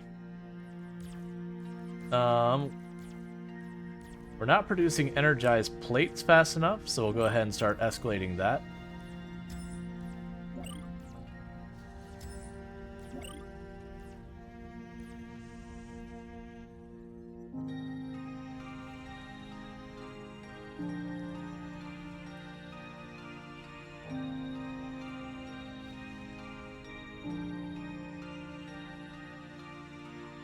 We got another 40,000 or 4,000 metal over there. My hope is when they finish mining this that they'll naturally just want to go to the next best spot. And then I can just bridge the network over there and then, you know, either expand the number of bots or whatever I need to accommodate that. Alright, so we've got this. So I need you to get those. Do I have spares made? I do not. That's another thing we can make. Let's go ahead and, while we're at this nonsense, do this here. Do that there. I will need...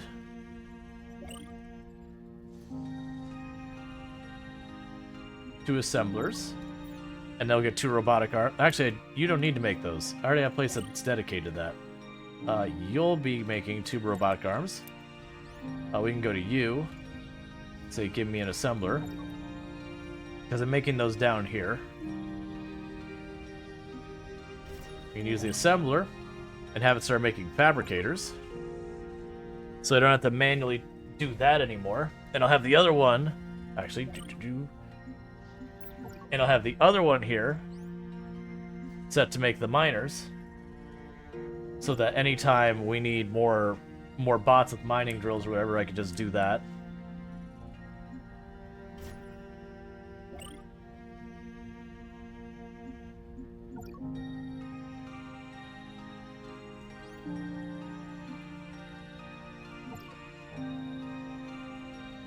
We'll expand our power grid up here.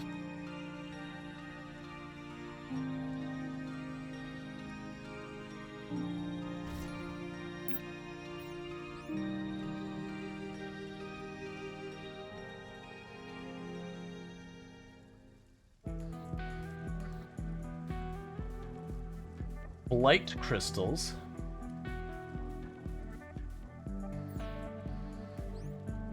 I'll put you down on this edge because I don't really know where attack might even come from. Alright.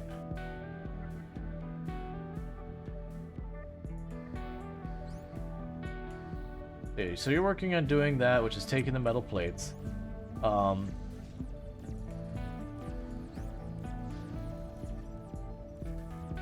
Which you can use to make the energized plates, because we're not making those fast enough.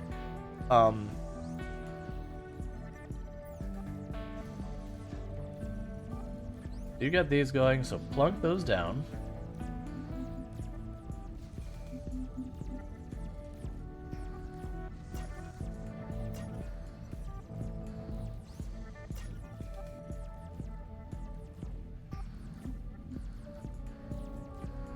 Weird. Okay, so you should be allowed to make wire. That's the new material we've got. So wire, wire, wire, wire. We're gonna need more stuff mining. I already see that being a problem here in the immediate future. Actually, it's got an up arrow. It's saying the metal bars are down and the plates are down, which is upsetting. I do need... Where are we making this? We're gonna make this here. Drop you off there.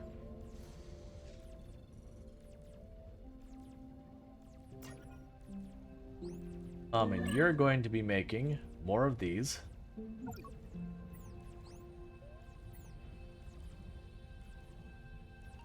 Alright. And you're making a second one of these, so go ahead and drop that there. Meanwhile, we'll go here.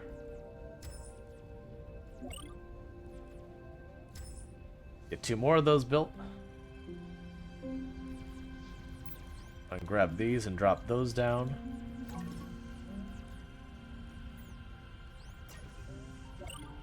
Okay. And for you, I am going to set that to the data cubes, even though I don't have crystal powder, which I get from a refinery, which I don't have. We haven't figured that one out quite yet. And these two I'm going to put assemblers on there. One for the robotic arm thing, and maybe two for robotic arm. We'll figure it out. No, one for the robotic arm thing. We'll find out what the next thing is. Probably the defense stuff. Okay, so we are starting to get the wire, which does mean I can have you try and make this, the twin bot. Because my plan for the twin bot is to put one of the guns and one of the solar things on at the same time and just put in the behavioral chip and say, go explore, look at the world, that kind of thing. And just let it loose and see what happens.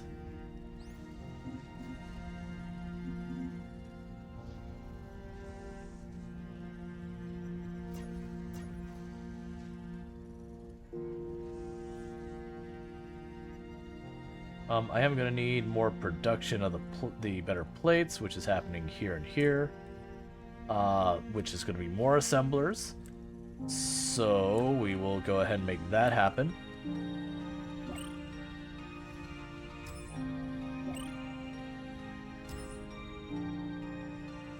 All right.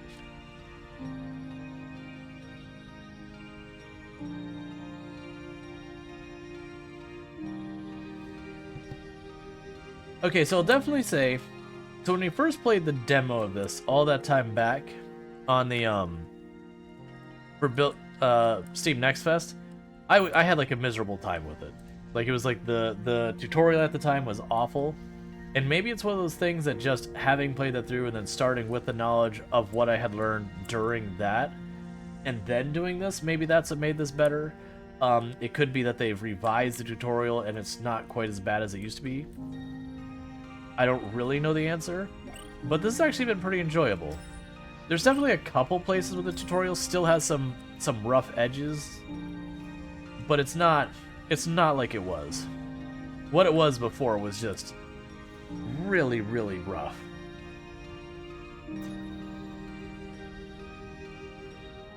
Like, and this power is a little unclear. I'm assuming the minus 150 is what I'm spending versus the one on top is what I'm making.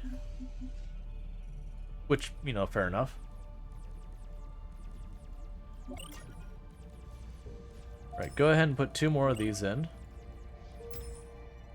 Because I'm going to try and make sure... Yeah, because there's, let's see. Total generated 110,000.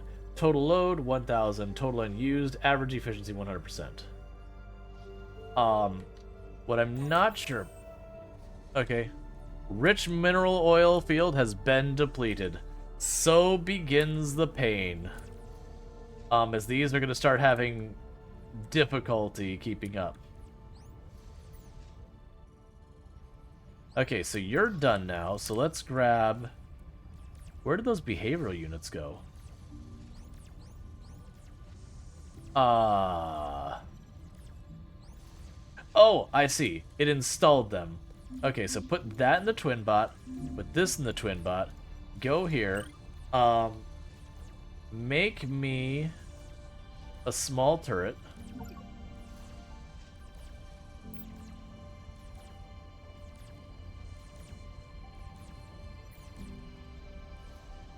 Yeah, so I need to make the circuit boards. Need another production of that, and we need more production of those, which that's supposed to be down here. I don't remember what I was going to put up there, but we'll do that as well. Is there other bots I should be making? The dash bot, the worker bot, so the cub. This bot is the first to mount a medium component. So movement speed is 2, which is still like the worker. It uses more power. It has a slightly higher visible range. Is there a medium component I have like a big need of? So our production of ore is falling behind now. So we're gonna go ahead and go to dash bots. I'm gonna say make 4 more. Once it's produced its thing, we can go ahead and shove some miners on those and send them after ore and other stuff. I'm also going through the silica too fast, which is a little concerning.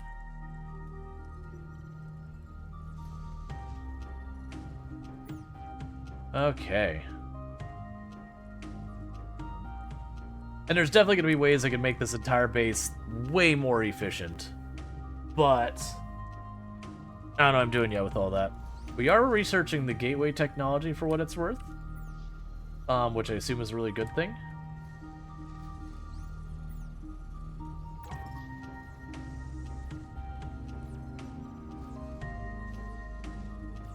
Oh, this will be faster if we do this.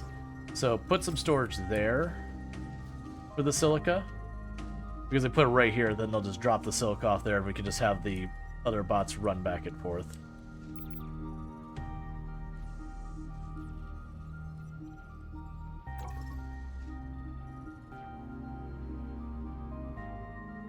Did you get that yet?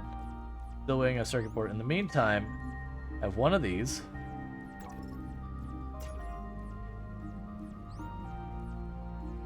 Just get out of the way over here.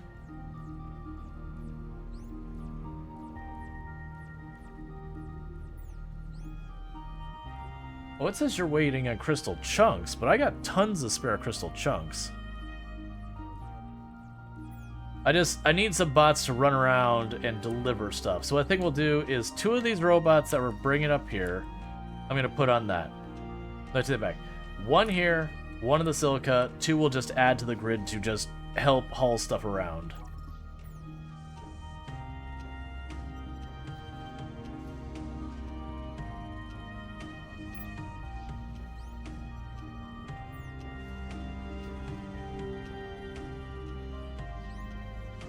Okay, so we got that. So there's you. All right. Let's go to behavioral controller, and we can just turn all of this off. Program, movement, scout. That is your program. Congratulations. Fire away. That is all you know, Twinbot, is you scout. That is your existence.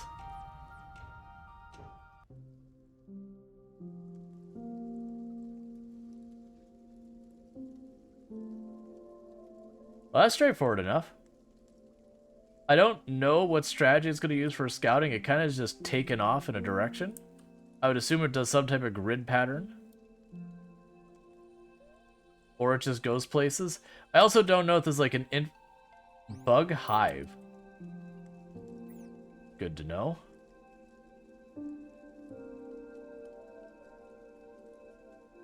Alright, well, we'll just let it do its thing and figure it out later.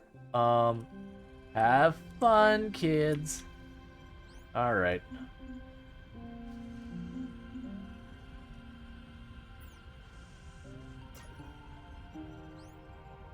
So you're also waiting on circuit boards. Everything's waiting on circuit boards. We got a bottleneck there. Feels entirely like Factorio bottlenecking on circuit boards. Okay, so we got our crystal chunk over there that's nice and large.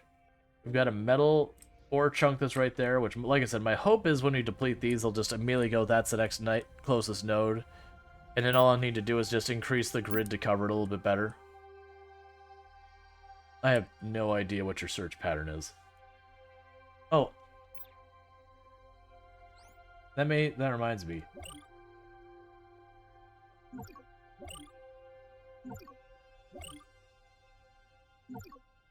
I don't know if that does anything. But you know, that's cool. We have explorables over there. When you're built here. So, what we're going to do with you is you drop your stuff off here.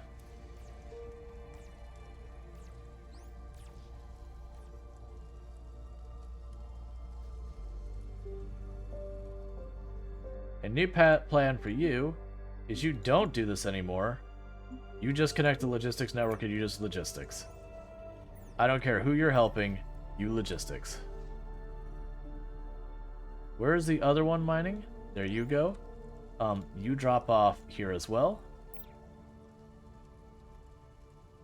Okay, so that means the 2 silica ones will drop off at this shared point, and then the other robot will just be on the logistics network.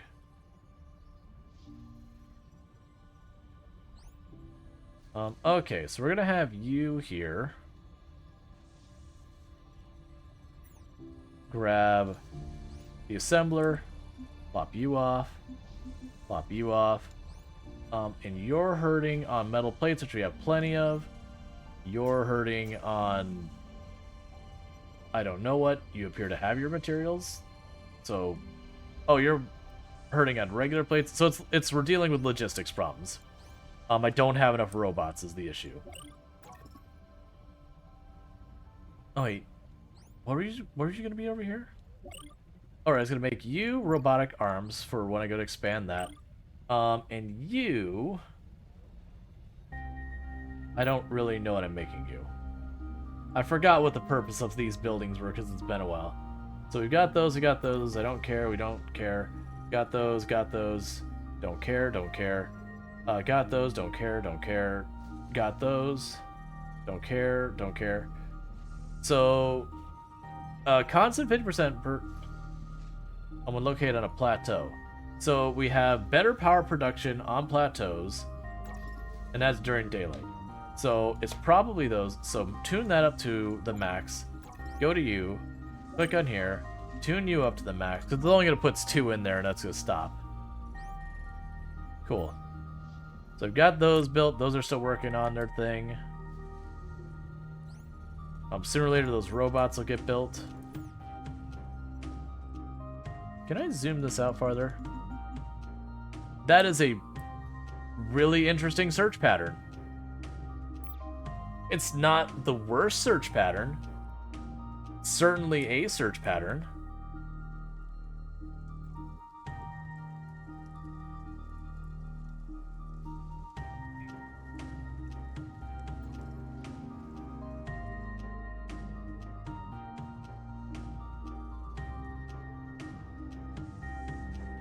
Alright, so I've gotten our robot.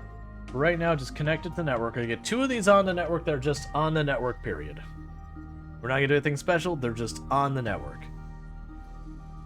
Because that should help with a lot of... Like, we're not running out of supplies. They're just not getting where they need to in time. Meanwhile, plop you down and you down for more solar.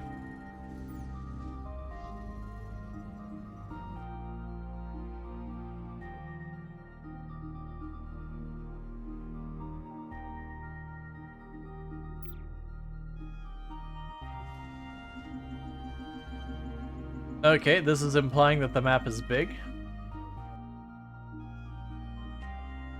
Okay, so it looks like it is a finite map, potentially. Maybe. But, it's finite at huge.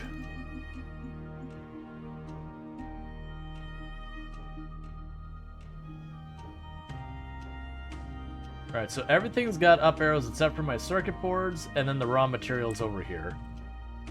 Which I am producing mechs for, or robots for that or whatever. We'll get there. Everything is bottlenecked right now on those circuit boards, which is bottlenecked just by the materials being delivered. Because like I've got the crystal chunks are right there. They're just taking too long to get shipped.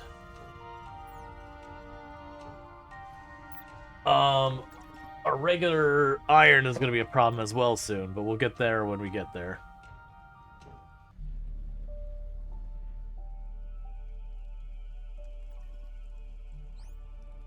In the meantime, you can drop back closer here.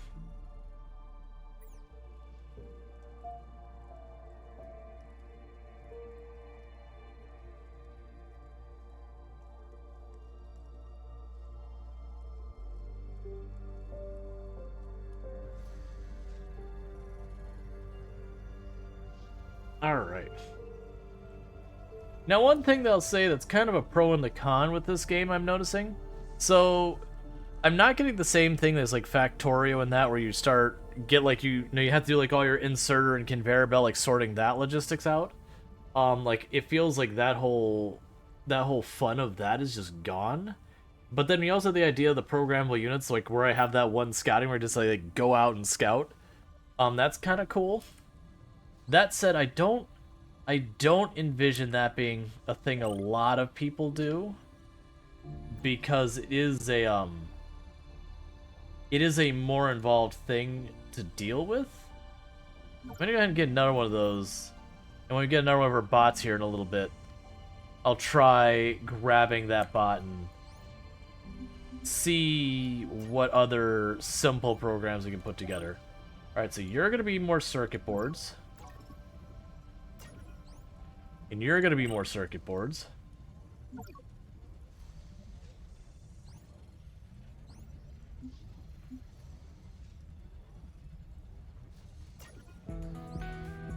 And you're going to be more of the plates.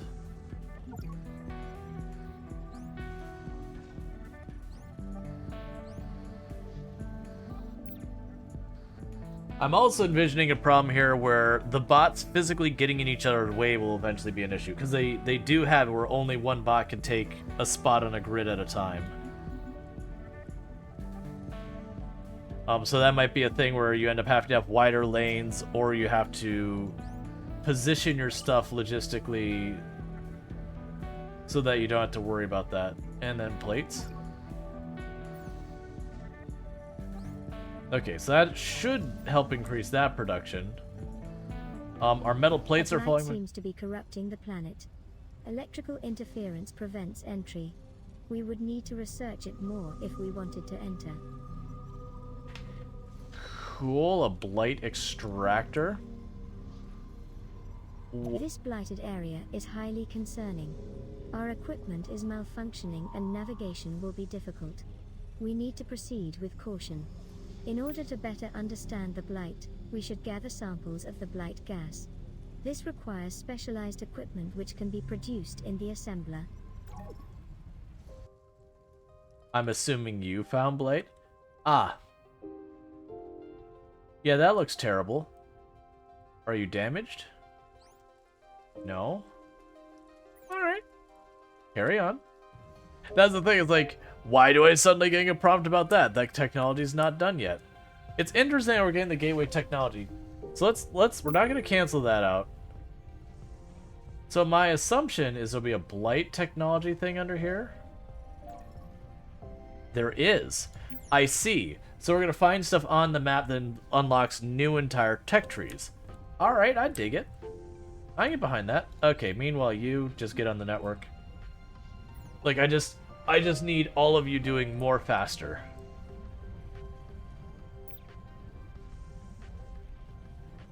Wait, do you not have something set? Oh yeah, now your wind turbines. Meanwhile, you go up here, build. I still don't see why I would use that one. Like it's got a higher visibility range. Oh, it's got storage of 8. I understand now. It stores more. Okay. So I was like, why on earth would I choose that one over the one I already have? I understand.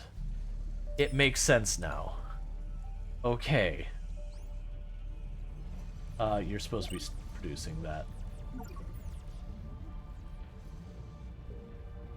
Alright, so we need more of these mining. So you're gonna go here and say, give it a drill.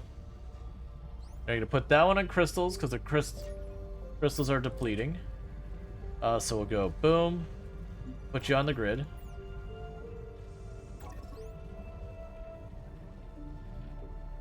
And I'll make another one.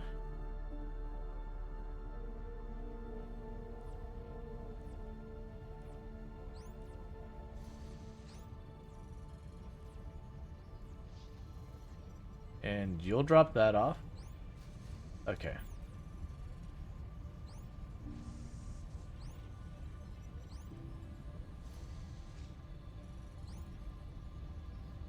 I've been forgetting to set these things to use the storage this whole time, which would probably actually help with this whole issue, because then they would dump all the stuff in one place that'd be a little bit more readily available. And the reason I'm building these here is to put the Put a couple of the wind turbine things up. Well, that's an interesting nightmare corner. Yeah, so I like the scouting program. And it just does fine because I gave it what it needs to just be able to run around. It's also interesting that, so we see the bug hives, but they don't do anything. It could be that they're just not implemented yet.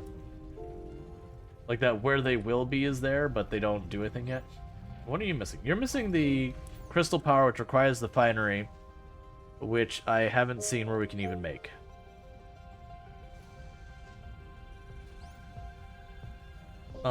And you're struggling because the material's getting to you, so I don't need to build another one of you yet.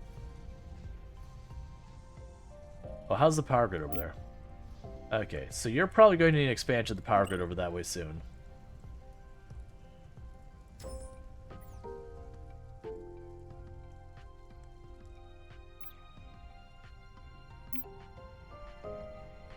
We could probably go over here as well and add this going that way.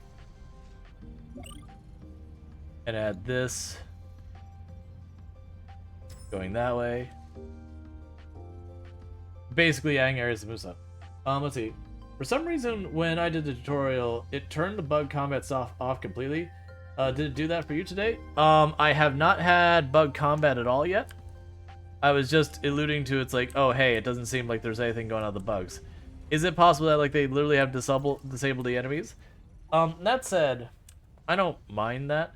Like, for example, the bugs in Factorio. They're fun like the first bit for a while, and then you're kind of like, look man, I just want to make my factory. And then they steal all your processor and all that, and you're like, look, I just kind of want my factory. Alright, so you need to have more ore production and all that.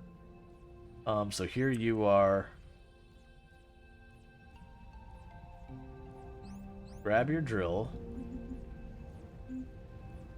Don't do it that way. Grab that. Alright, so it does say all those things are up. I don't really believe it if I'm being honest. You're gonna choose that. We're gonna say connect to the network, and then drop it off there. That said, I'm right about to go here and say I want to have 4 more things making the bars. So let's do that. Let's go boom. Boom. Boom. Boom. Now get them producing more stuff.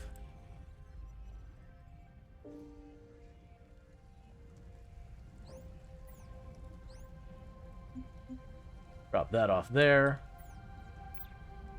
Okay, so it's looking like I might need more energized plate production, and you finally finished building your stuff. Okay, so we have the robots here. But really we've just been duplicating those. So you have storage of 4, storage of 2, storage of 1. So the twin bot does just have straight up more storage. But I think the twin bot is intended to just be the upgrade for what we've already got. Let's go ahead and make 4 twin bots. And start setting them up. Yeah, because our power grid at night is just barely eking off of maxed.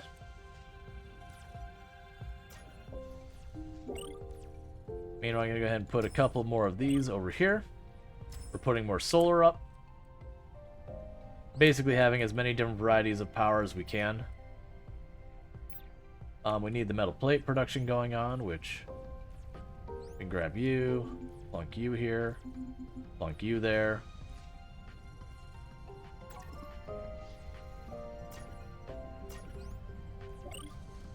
Make more iron bars, make more iron bars. Yeah, and instantly it's like, oh, your ore's going down. It's like, I know. I knew that was coming. It's fine.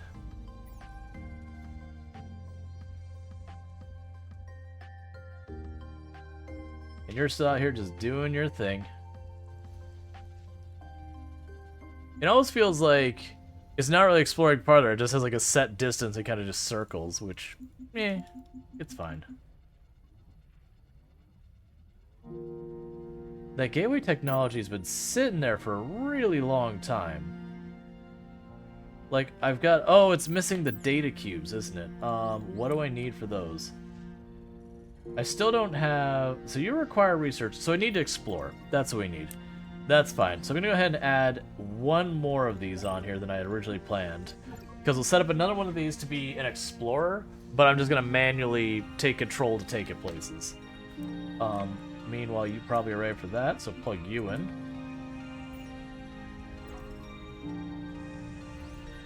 And grab you and plug you in. Set you to make more bars.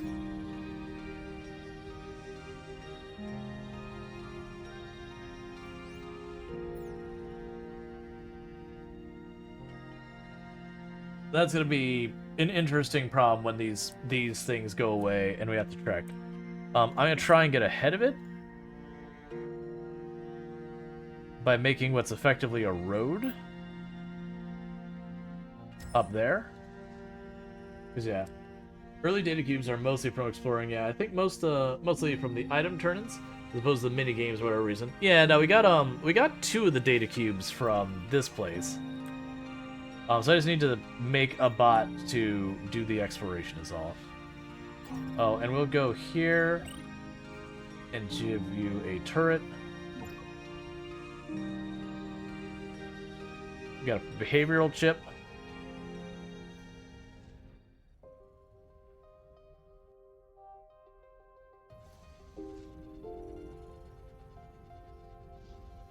Okay, almost everything is up except for the circuit boards, which I think is because it's just waiting on those. And those are waiting on lots of stuff.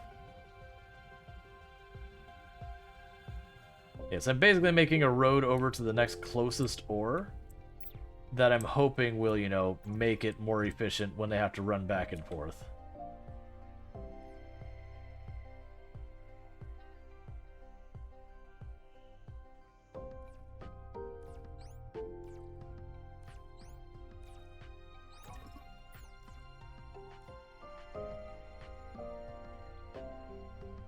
Okay, and note to self, it does seem like when I do that, like, all of my logistic stuff is just focused on that, so that's not necessarily what I want.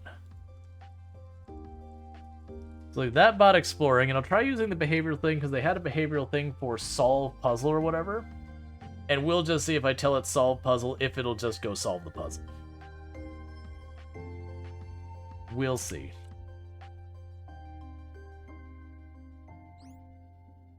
Alright, that'll go to this one fishes what it's mining or moves.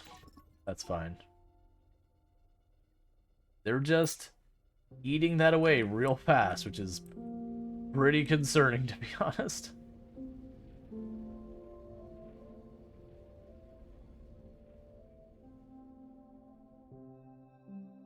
Yeah, so we've got that one there. We'll have more metal ore and all that.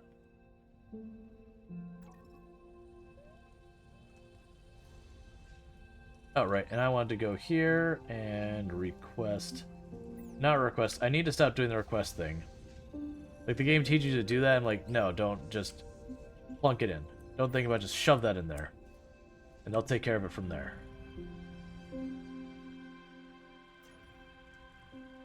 Cool, that way they continue to get the silica without having any headaches. Hey, Server Lord, how's it going? Oh, so you don't have enough now. But it appears to be logistics problems, which is where we're at. I just need more bots, which I've got queued up. We're just, you know, waiting.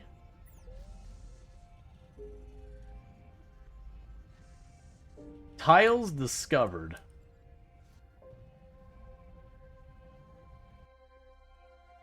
You're just doing your thing out there. Do note that radar internal component can spot exploration buildings outside the visual range, which helps. Gotcha.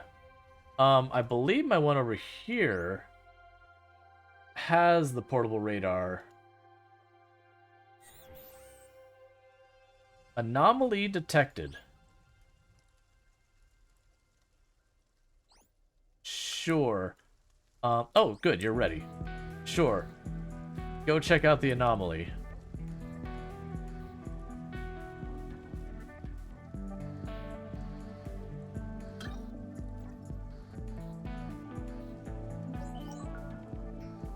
solar panel data cube.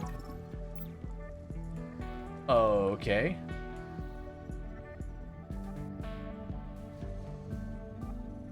You think the radar settings stack with each other to have meet all of them show up?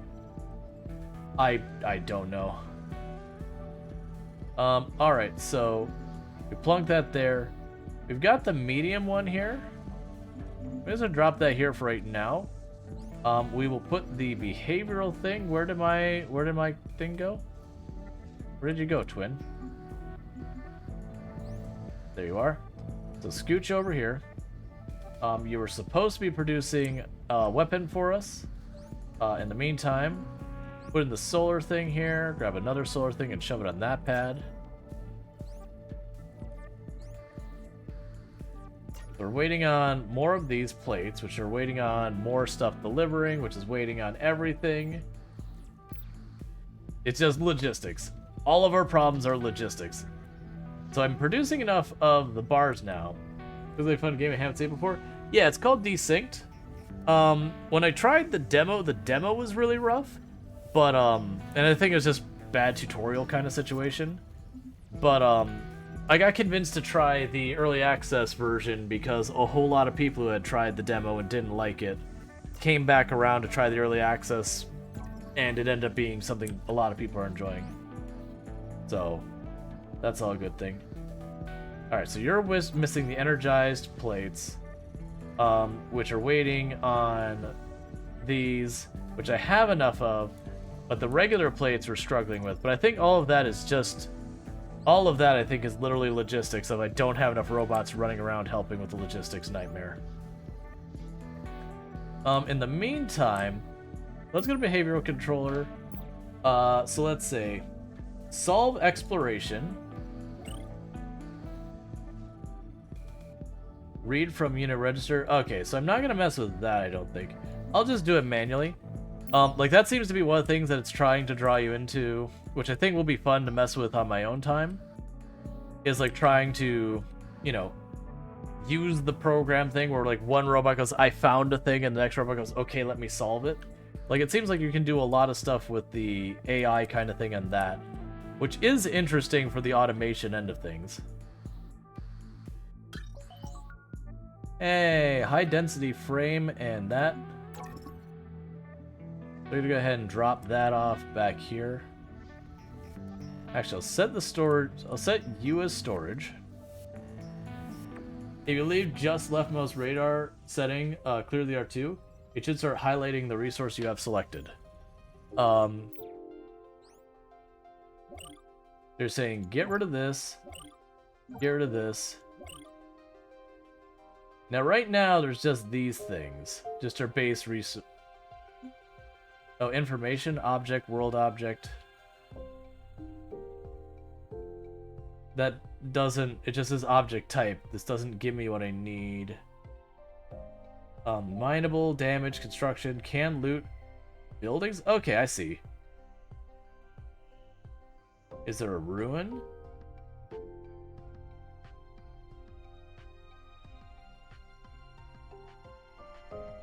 I'm guessing building.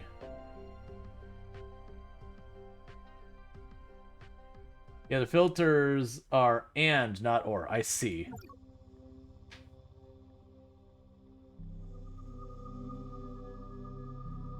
Where? So you're up here. I think. Where are you? It looks like you're revealing the map up here. Oh, there you are.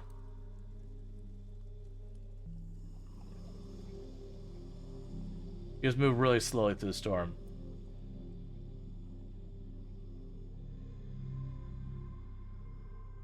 I just want to see it mark one building.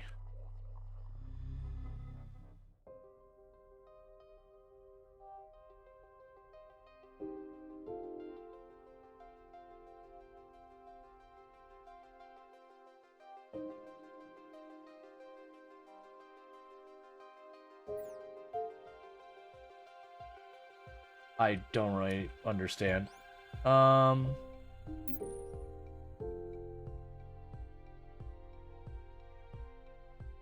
Okay. Well, I'm going to leave that alone for a moment. Where is the one we had sitting around here doing nothing? There you are. So we're going to try you, behavioral controller. Get closest entity. Filter. Information. Building. Okay.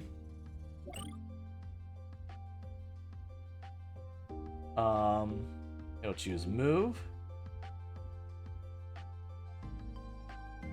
Move unit. So I can choose output. Register into go to. And then go to. And then solve explorable. Go to.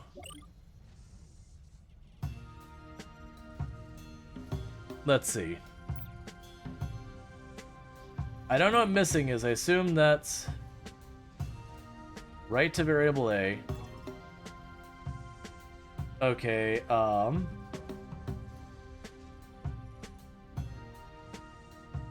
missing component, power item scan. My hope is that I can make it either notify me or something in the meantime. What's popping up with the vision was it marking it. It should also have something show up in the 4th slot. Okay.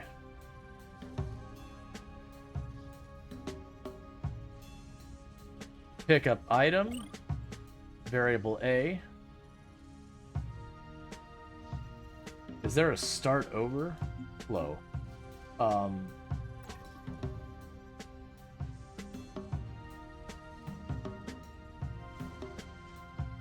See, maybe that's what's missing an item. It tells you what it needs. Yeah, so that's, I get that, but it's a matter of telling it to pick it up. And then once we pick it up, I need it to go back to the beginning. Or I guess go back to, where is it? Move. Can I set you to go back like this? You can. Okay, that's easy enough. So you pick up the item, you go back, you move to the target, you try to solve it, all that. Let's see. I think you need a link from failed rather than success. Oh, I see what you're saying. Oh, where did you move? Where did you move? So I need this.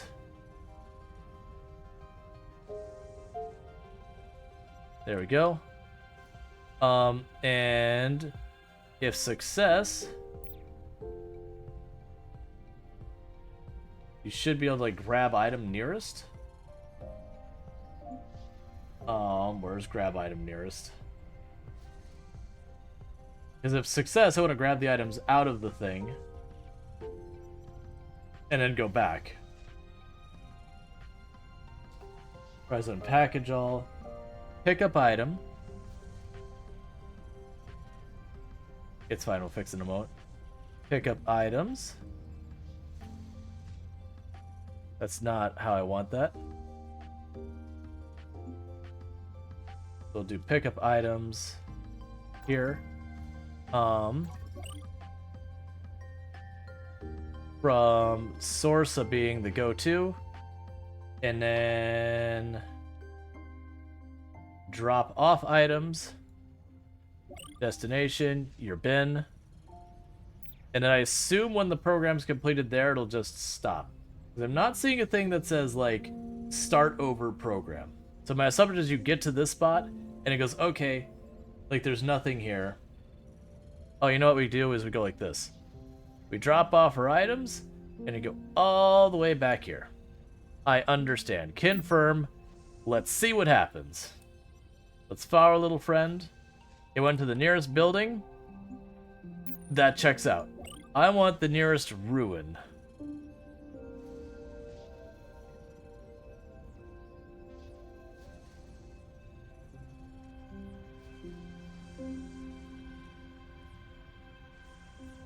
Unsolved. There we go.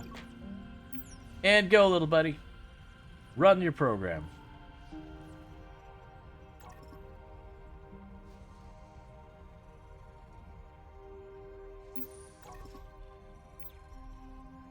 So it goes to, it says move, but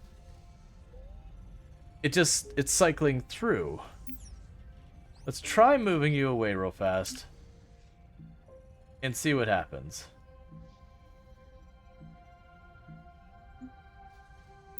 Alright, so it says go to the nearest unsolved, which then it says move to, so we can see it going move to, the target of the go to, which we write where the nearest unsolved is into our go to. So it should move towards it, so we're not doing that. It's also not pausing, it's just advancing. I wonder what the range of get closest is. Sadly, it doesn't tell me. Let's see if putting a radar on it improves anything.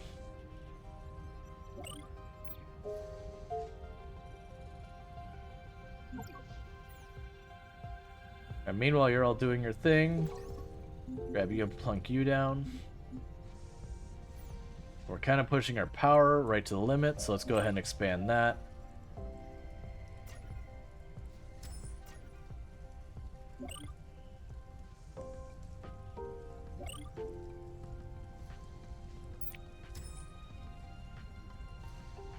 Okay, plates are still struggling, so we need to get our plates production up. Which I think is still just logistics. Oh, and we're still waiting on the bots to be produced, which is waiting on this, which is waiting on those, which is waiting on these, which is waiting on logistics. You get where the problem is. You're probably gonna take a minute. Oh no, you're already good. Where did our bot go? You're over here, pop over here. So put that inside.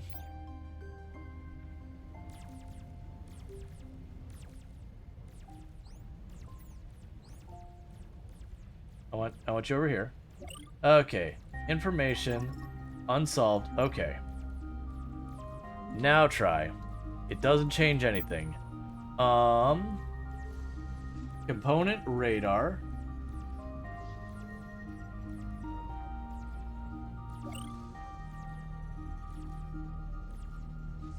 Information, do this. Okay.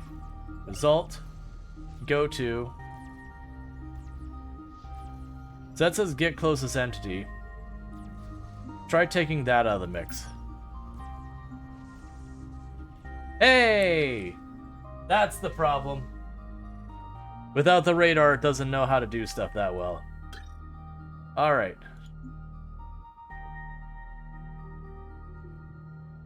Okay, so I'm supposed to connect all these. I've done these kinds of puzzles many times. That's not how I want it.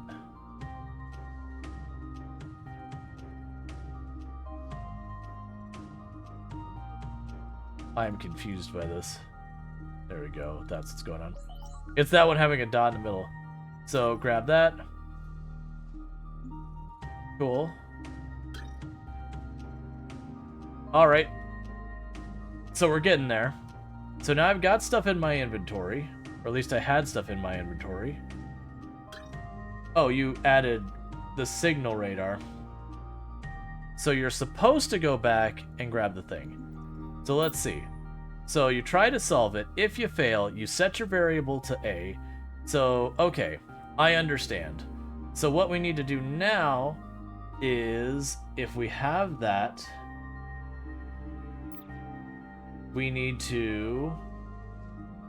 Oh, here, connect you to the logic network. Will that make it happen? Okay, so it freezes up again. Alright. So what should happen is we attempt to solve it. When we fail, we write the variable to A. Oh, that's the source. Okay, so you need to be variable A. The source is where we find the item, which I believe would be, that's signal. I want the network.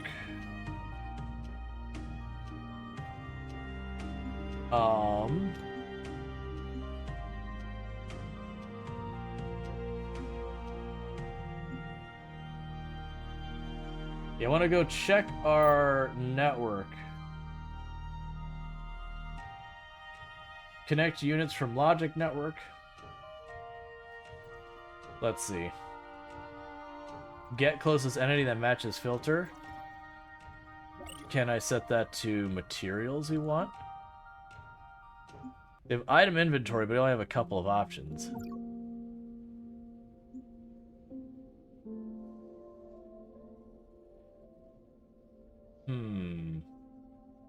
Order transfer to another unit.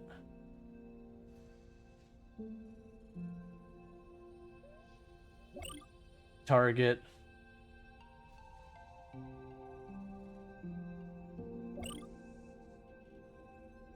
So order variable A, we transferred to. Do I have a choice of self?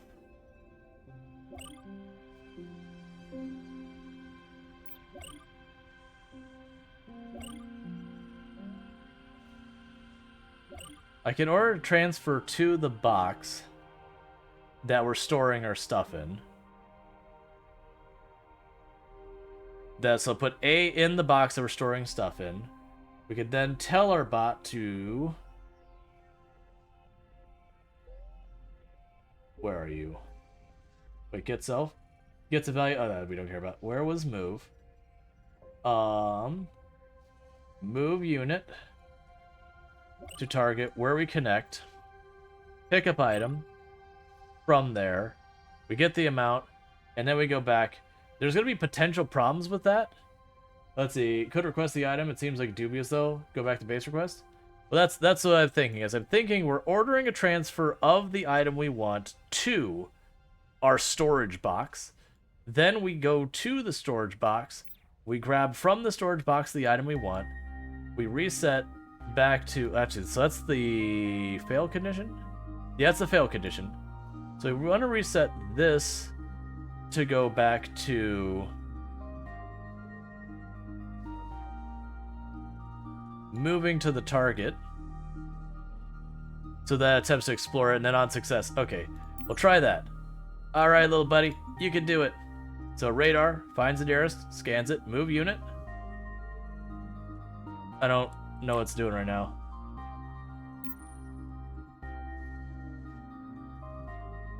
Yes, it's not moving to my storage box, because we have the storage box set.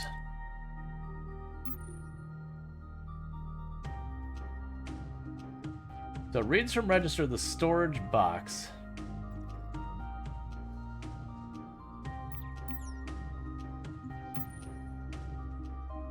Alright,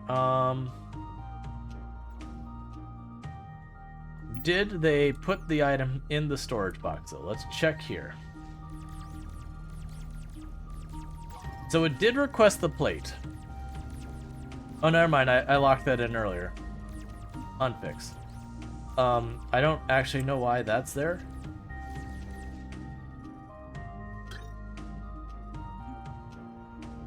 So you're connected to that storage box.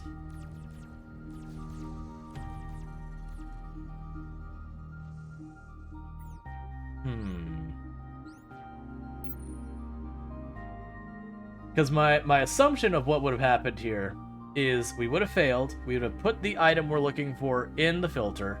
We would have ordered an item to be put into our box of that type.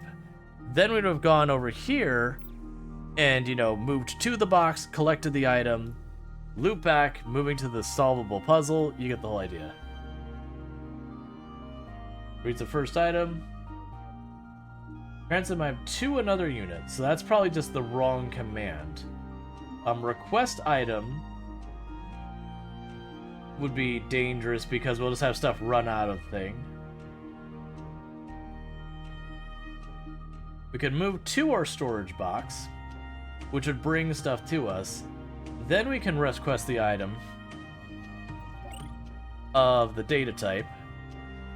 That item would... So I need to make it wait till we have the item.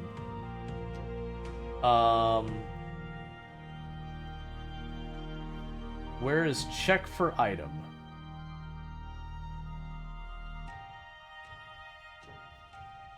We could do count items. You don't need to worry about that. Do count items here. Item that result.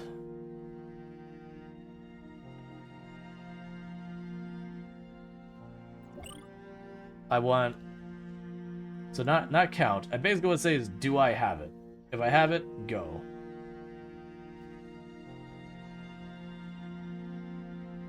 Or like, do I have a request outstanding?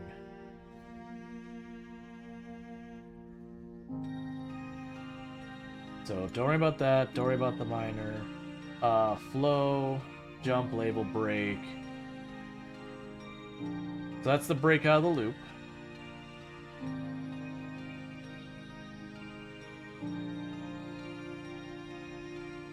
I want to wait until it's ready. We could wait ticks, which is not going to probably work.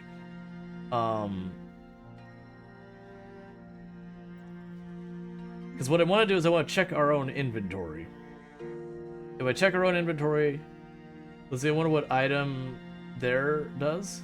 Item there.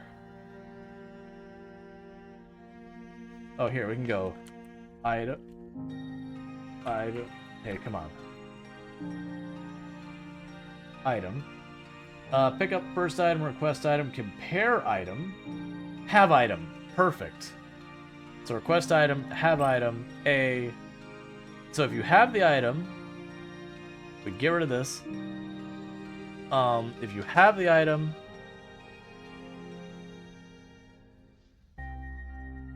let's see, if you have the item, we attempt to solve it again. If we do not have the item, we just keep checking for the item.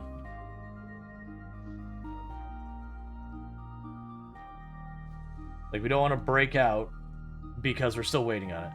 Alright, so try that.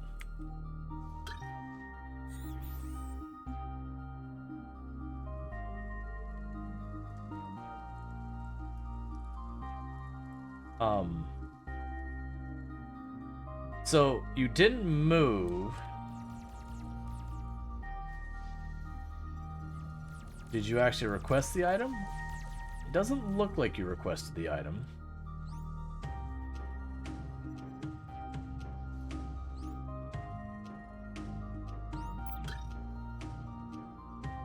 Yeah, so it looks like you have the item requested in your inventory. It's not requested there. That is okay. What I need to do is let's stop your program, because you didn't move unit to the target. So it's assuming that doesn't seem to work. Let's see, you can also press play inside here. Yeah, gotcha. Yeah, so it's not moving to the linked box. I'm assuming it can't get the location of the linked box, maybe? Let's see. Get closest entity, that's not what I'm looking for.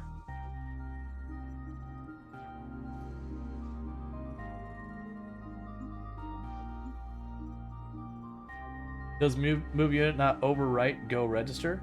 So I don't think it overwrites the go register, because like you move unit and then you feed it the go to register, like we did that earlier. And I was trying to have it move unit go to store, so I'm assuming the store doesn't work. So what I'm hoping to do is, where's the go to register? Go to. Maybe capitalization matters. Variable? No. I was looking to see if I could change the go to register to. Yeah, so it reads the go to register. It goes to the solve exploration. Yeah, so it moves to that. It reads the thing that it wants to scan, tries to solve it. If it fails, it feeds that information on to the next spot.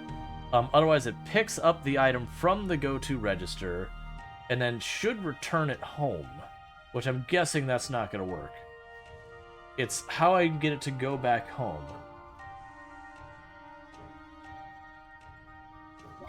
Because my hope is that I'd be able to choose where I've got my things set at, like like where my storage is set. But it seems to not be working, which means either that isn't an acceptable thing, or I have to somehow... Here. Wait, get location of a scene entity. That's not what I'm looking for. The register itself takes control when you don't have the behavior running. So it's taking priority over the behavior. That seems odd. Yeah. So what I'm hoping... It does look like you could do some ridiculous stuff to automate your entire process here. Because you have like place buildings and everything. But it's taking a little time to figure out how to go to this. Let's see.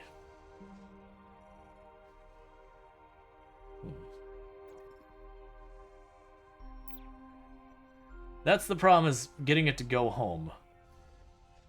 But I guess you could pack up the value in another register and replace it. Yeah, what I'm trying to figure out right now is how I get my variable for where my connected thing is. Because that should work.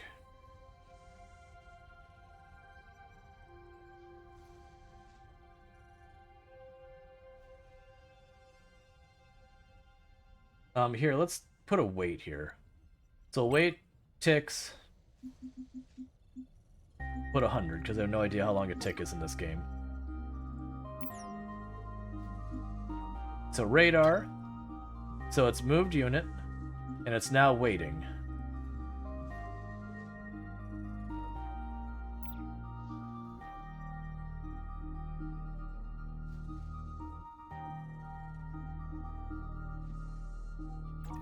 Alright.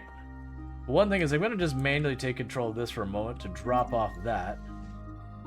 I don't want to have that. Yeah, I think it'd be odd if the go-to wasn't set. The go-to register is odd. So the go-to register... What are you doing? Where are you going? Oh, I have you set the wrong thing. Stop doing that. Okay. So I have the go-to register set to the explorable thing. What it's trying to do is set it to request the box and do that. Let's try all of this from scratch. Can I have you...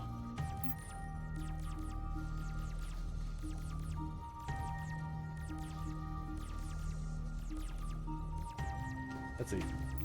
I think the register is overwriting your code.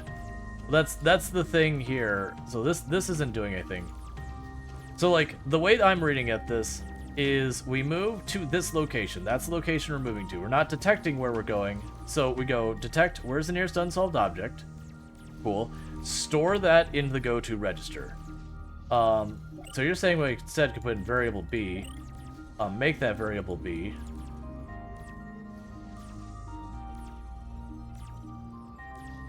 If there is no result... if there's no result, we'll just go ahead and just say move. Oh, we'll put you on scout if there's no result. And then we'll check again.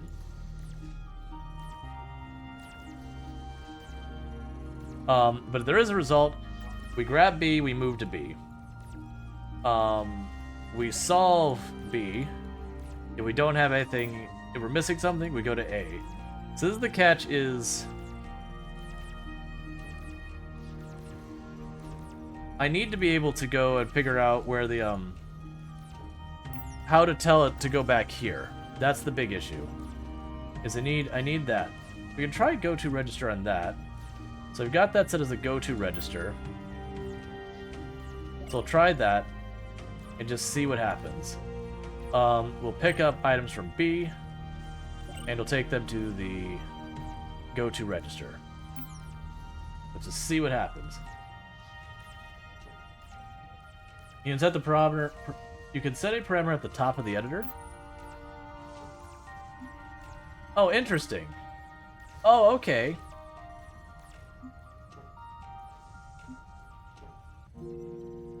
So I'm not seeing the drop-off point here.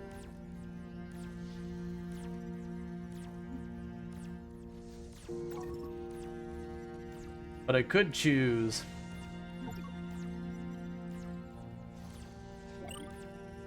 Interesting. Gotcha. I don't see... Okay. Gotcha. That's fine. So let's see what happens with it now. So it's going to scout, because it couldn't detect anything. It radared, it found something. It's now going to move to the something it found. So it found the thing.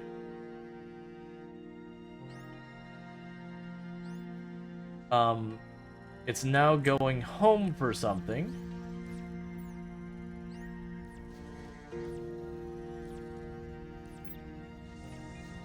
It has requested an infected circuit board. Okay, well we can't do that, but it is working. It is working. So we're gonna have to add conditions where if it's like, hey, this is the thing you can't get, forget about it. Alright. So it is working. Is this game good? I'm having a good time with it. So let's deliberately move over here so that we force it to detect this one. I can see where the automation side of this can be super doing. Okay, so it's going to radar, it's going to detect that. It's going to request the item. It did not go home.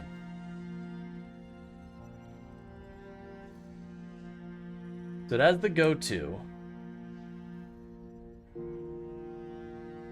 So it forgot the go-to when it goes to it. Okay, so it's now got that. You have determined that you've got the item. You had the item, and then they took it back. Okay, so you grabbed the item. Alright, so you still have an issue with the go-to. But we're better. Things are improving. I think you have the move unit set as these structures were built by a similar life form, yet the timestamps date back thousands of years. Cool.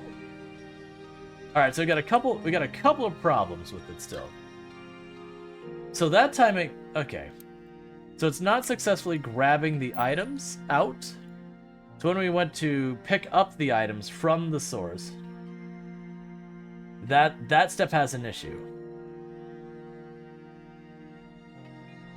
So I thought that was the location, not the items to pick up. Can I check the items inventory, or check the things inventory? No items.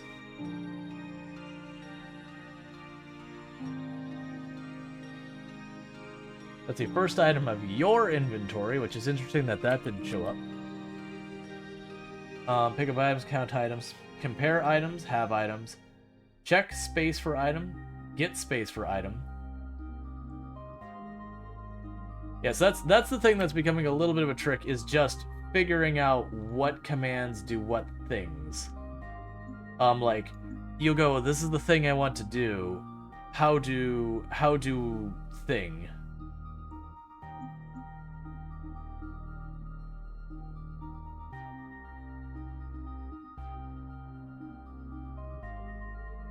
Let's see, has a specific number of items picked up from an entity, which will try to pick up the specified amount, if no amount. So that's variable B is the target.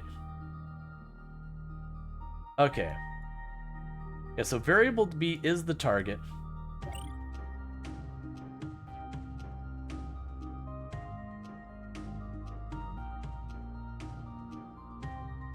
It will try to pick up the specified amount.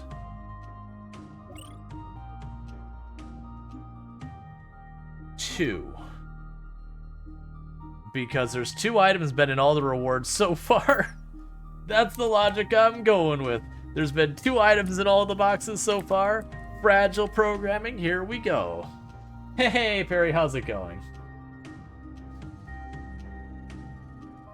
Okay, so it's moving to the explorable again.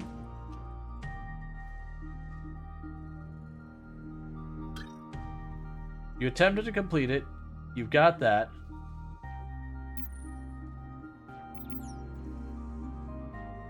Radar. That's a solved one.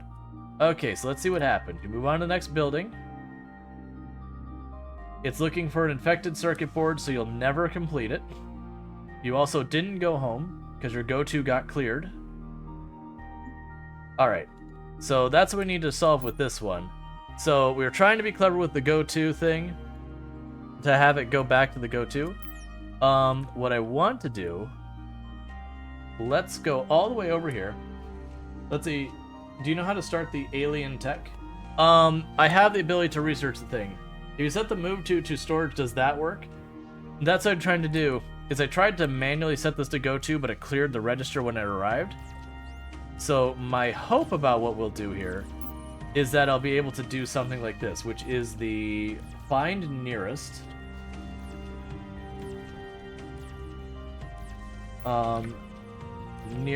Select nearest. We'll do select nearest.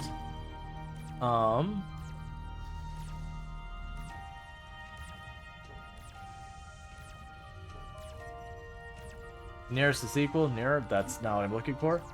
Okay, so that's a comparison nearest. So what I want to do, unequip component, unpackage all, turn on, sort storage, solve explorable. I can use the radar. So we'll do radar, first filter. We will set you to information. Is there a storage thing here? Because there's a storage thing here. I can have it go to the storage thing and set that as its point.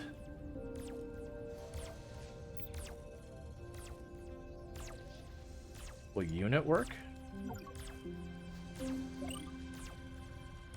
No. Read unit register store. Result variable C. So we'll tell it when it needs to go to there, go to C.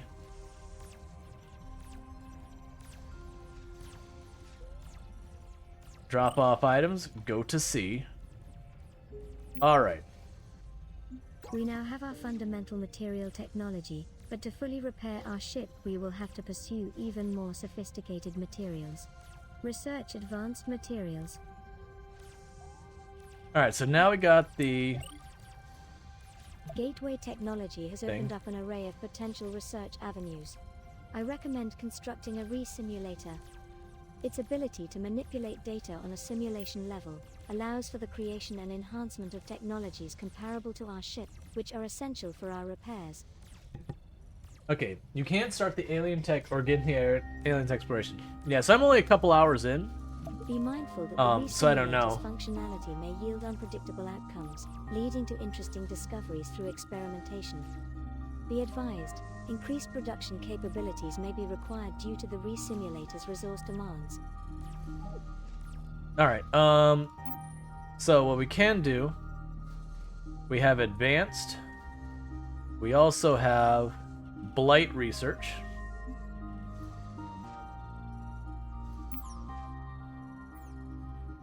Alright, so your program failed on the very first one because you cannot read unit register store. That has been the reoccurring thing. Alien stuff isn't available in early access yet? Gotcha.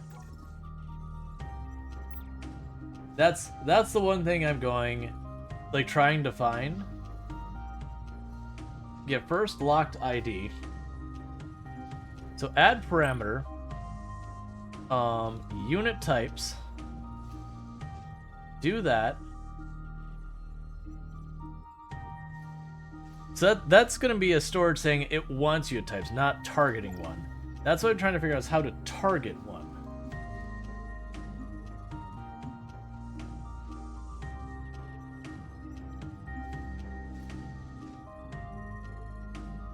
Divert programming depending on unit type. Run as many instructions as possible. Don't do that. Break loop, label, have item, get thing. Get loop restorage. Compare items, compare thing, clear restorage. What does call do?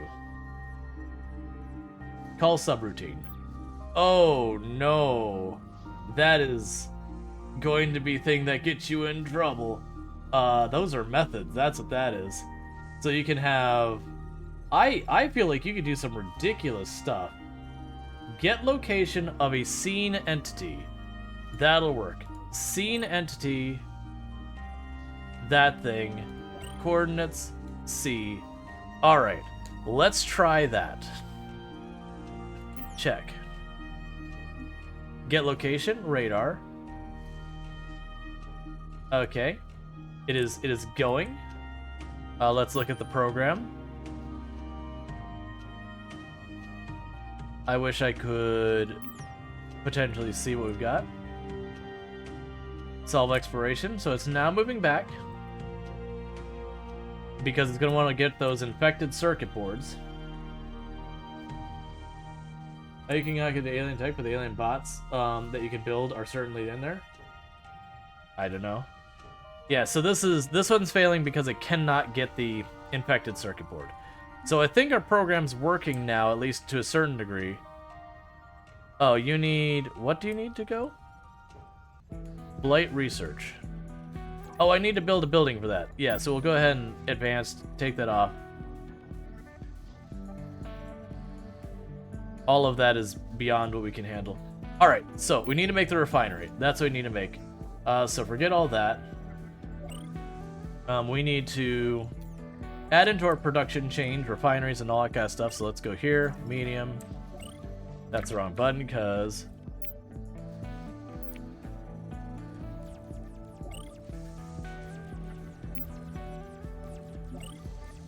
Alright.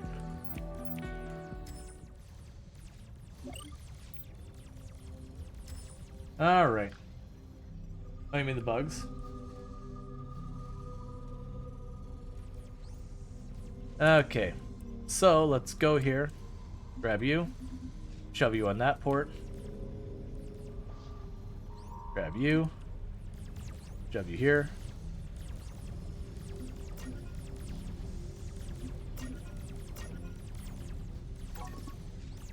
And we can grab you.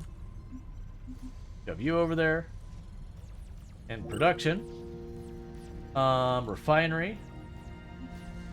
Produce refineries. Go to you. What else new do we have? Lights, assemblers, uplinks, turrets. Blight extractor. Blight container. I understand. So we're gonna make... I don't have what I need to make that. That's fine. Nevertheless, we're gonna go ahead and go here. And plunk you down. And plunk you down.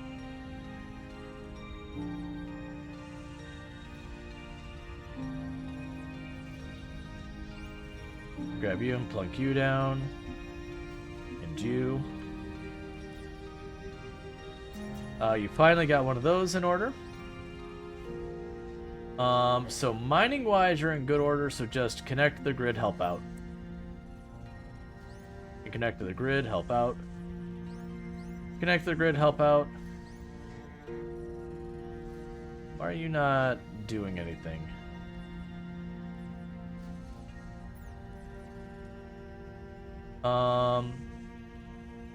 Oh, well, I've been busy fighting with that whole thing. We made tons and tons of progress.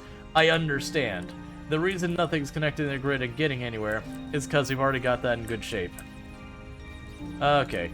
I've been so busy fighting with the programming side of it because it's not quite clear.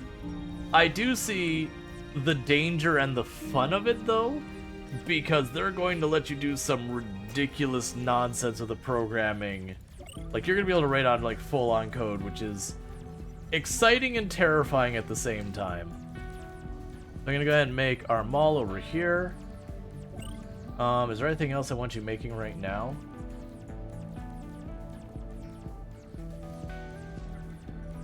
Honestly, not really. We'll probably end up needing that. I'll set that too. Alright, so we've got all those things making their stuff. It's looking like I'm going to need like the robotic arm things. So let's go ahead and do this.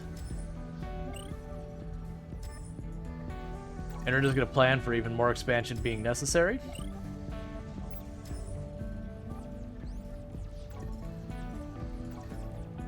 Okay, and you're actually done producing.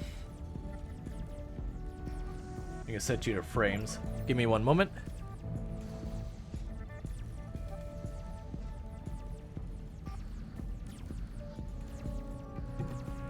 Okay, sorry about that. What is interesting... So we're missing cable, which is an advanced material. I'm assuming it gets produced by these. So let's go ahead and go here. And get the next row of these going.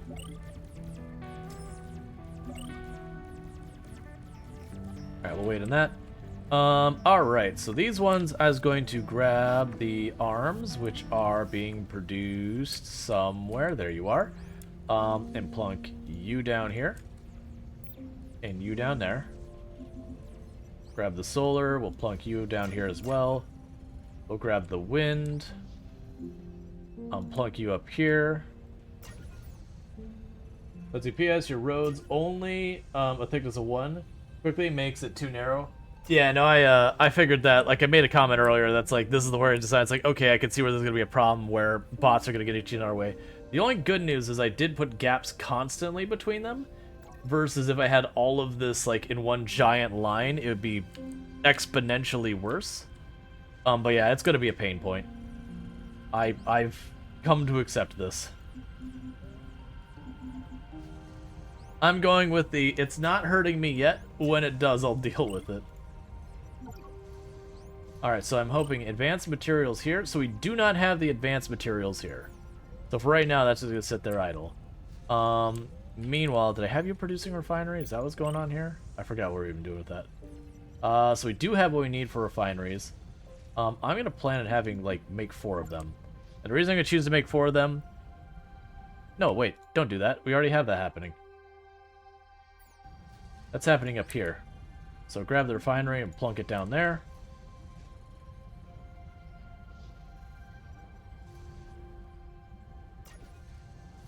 Okay, so we've got you going.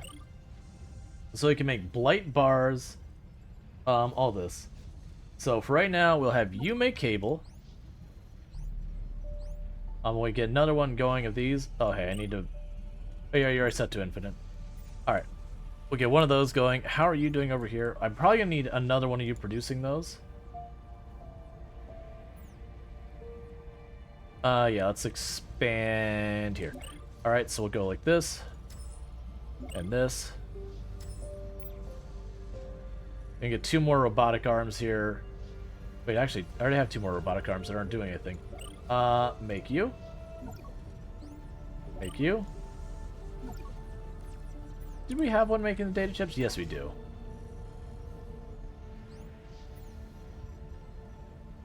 There's no refinery. We'll plunk it down here.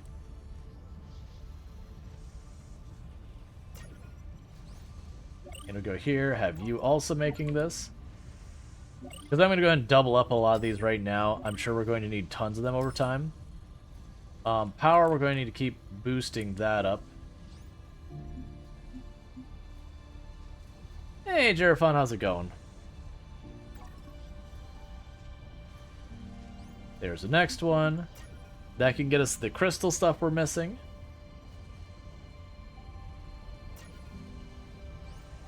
Then go here.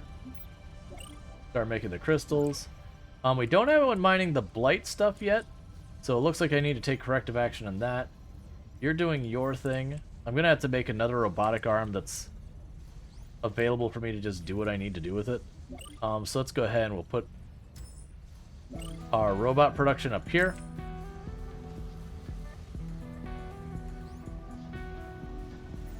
Alright.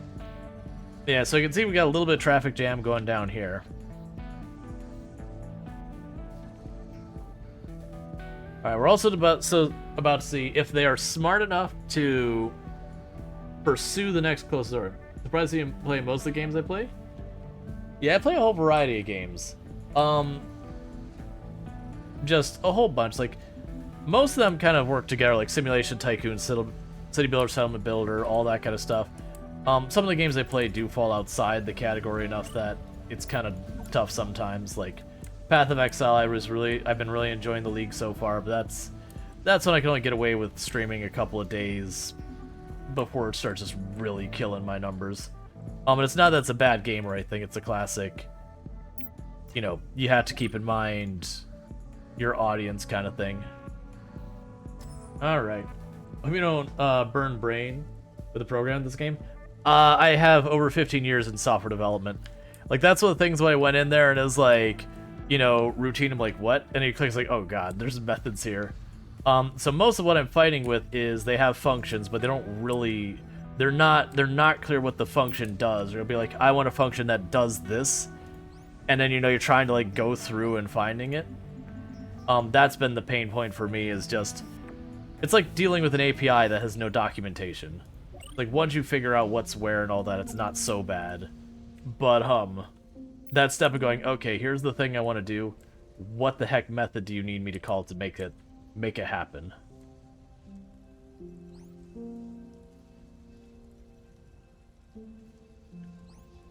Alright, so now I can grab the power pole, which is down here, and just shove that right there. Oh, right, we haven't got the power pole in place yet. I'm gonna keep expanding the power up here.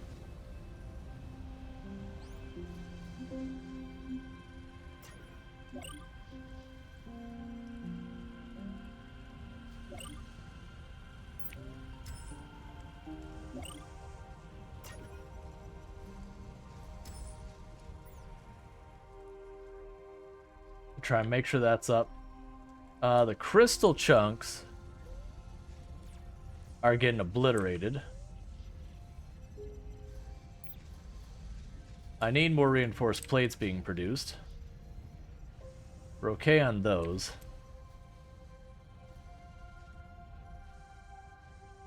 I expect things to get real rough when these guys have to scatter out all the way out here to get all these.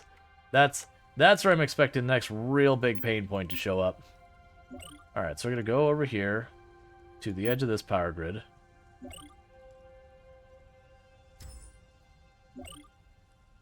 Feel like I could duplicate this? No, that's fine.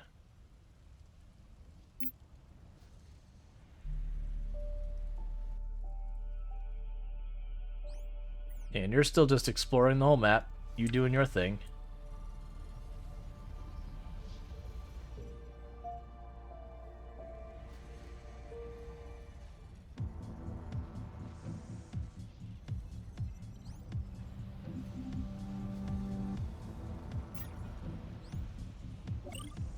Okay, so that means they'll be producing all those materials when they're able. Oh,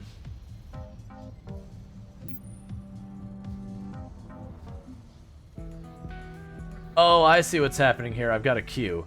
I understand. So take that off the queue. Have these on the queue. I see. So for now, we can just go ahead and do this. You can only queue up? That's fine. So I've queued up a bunch of stuff. They'll work on it. We can get someone starting to do the blight crystals. So it seems like reinforced plates are a pain point. Okay, so we got you here. So I need the robotics assemblers, which are here. Oh, that's probably the reason you use the requesters later, because you'll forget where the heck everything is. So go ahead and get the solar up here. I'm going to keep adding multiple power types all over the place. Okay. So for the moment, twin bots, make 5 of them. Okay. And you, honestly, I don't really care. Actually,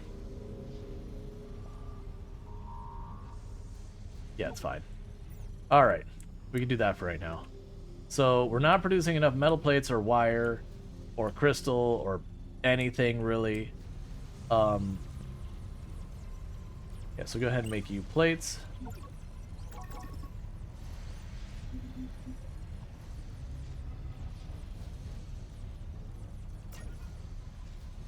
And U plates.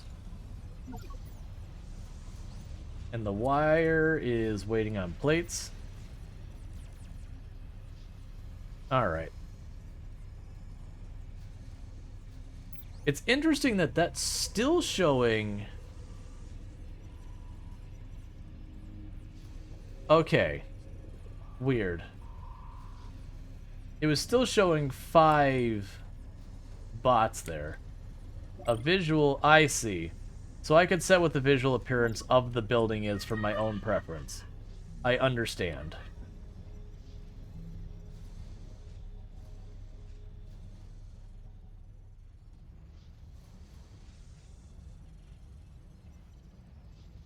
I'm also realizing one of the things you could do with your mining ones is you could give them the AI, so have like the solar thing and the drill, the scanner, the radar, and you could sit there and say like scout until you find a resource, grab it and go. You know, if you didn't want to do the programming and all the different things.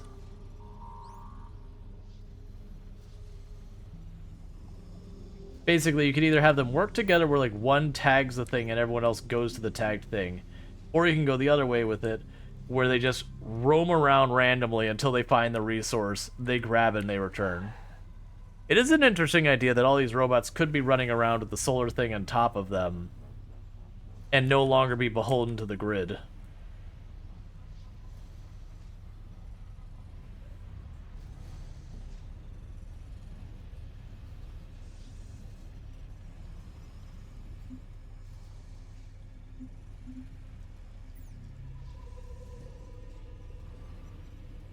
Alright, so we've got all that going on.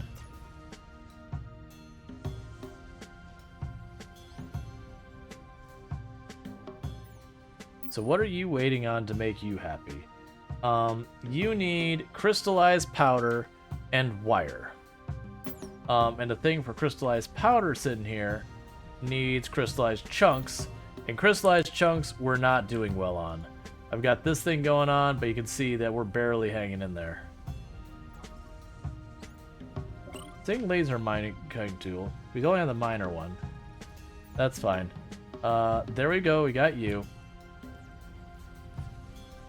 The question is, I can do this 2 ways now. We can do it the way I just mentioned, which I slap that on the twin bot. Then I slap that on the twin bot.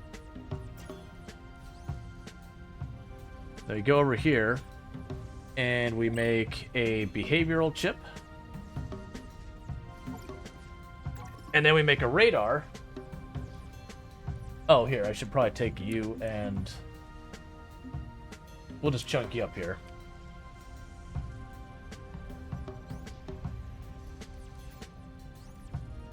Because I make a behavioral chip, put it in there, and put a radar in here as well. And try and make a bot that we could just send out into the world. It'll just hunt down ore and bring it back. Alright. So you've got that being made.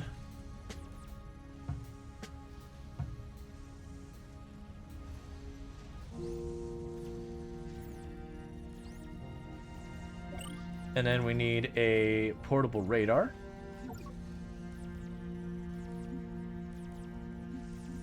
You know, plug that in.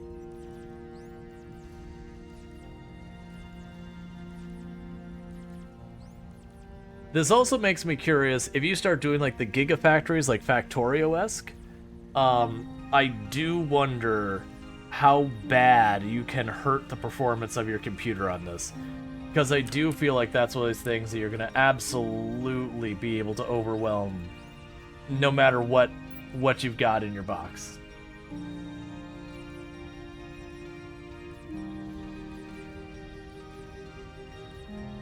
Alright, so put that in here. So let's see if we can't do this. So behavioral controller, program start. We want to go to radar. Detect the nearest of that. Result. Make that the go-to. If there's no result,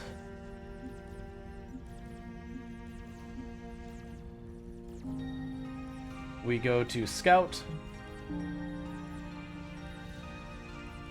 And then we check again. If there is a result, we move to the go-to.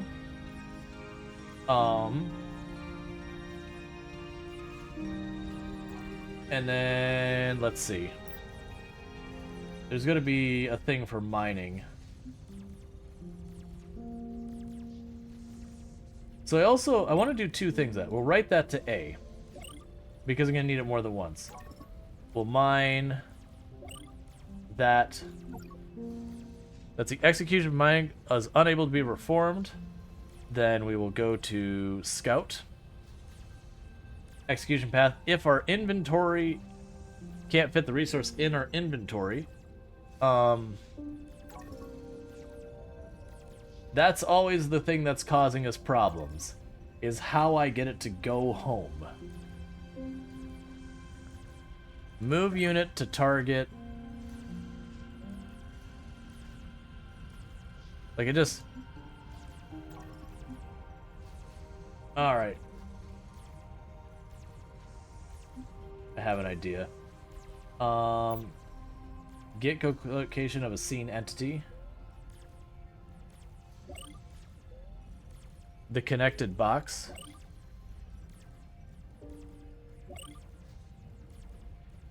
That's a scene entity. That's gonna have problems. Get home. Get the faction's home unit. I see. That'll work. So get the faction's home unit. Make that our go-to. And then we will move to our go-to. That actually works well. Move unit to here.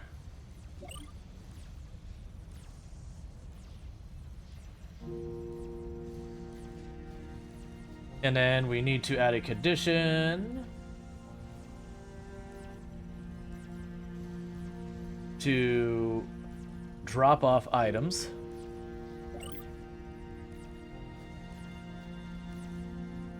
And see if that works.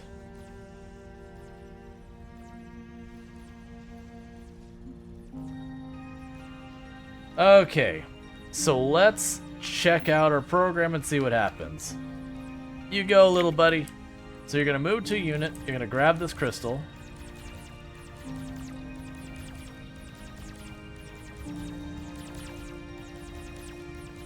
Why is it looping?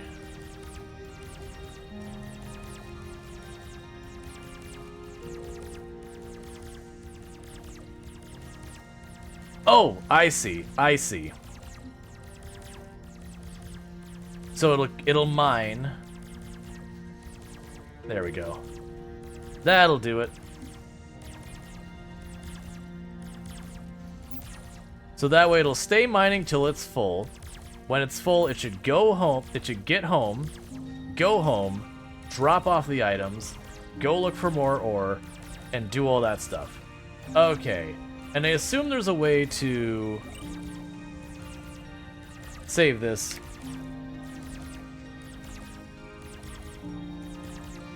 Let's see. Basic miner. Basic crystal miner.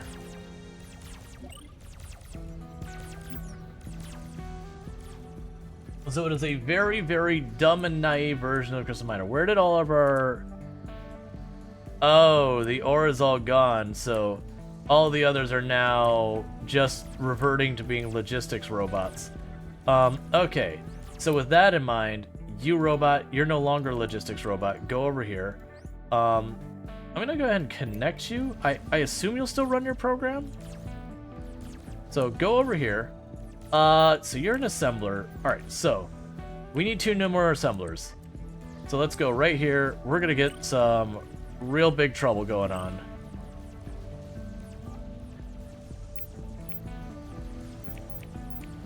Not there, not there, not there. Don't put there. Okay. Because what I'm going to do is I'm going to start kitting up all these robots with all the things they need.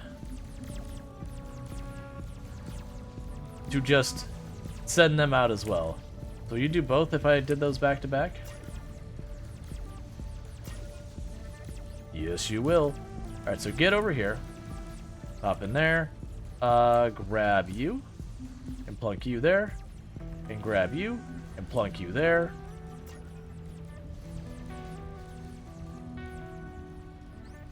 You are going to be set to portable radars.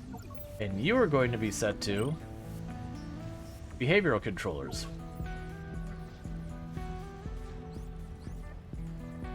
Oh, hey, I don't mean just one, buddy.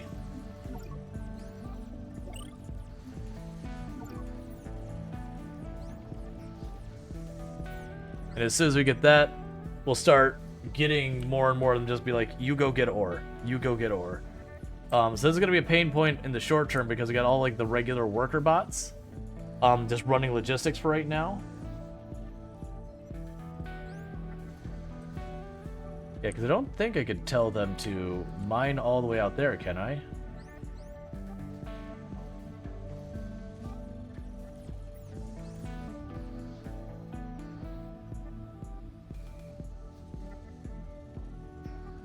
Yeah, because it's based on sight, I think, and those are too far away for them to see.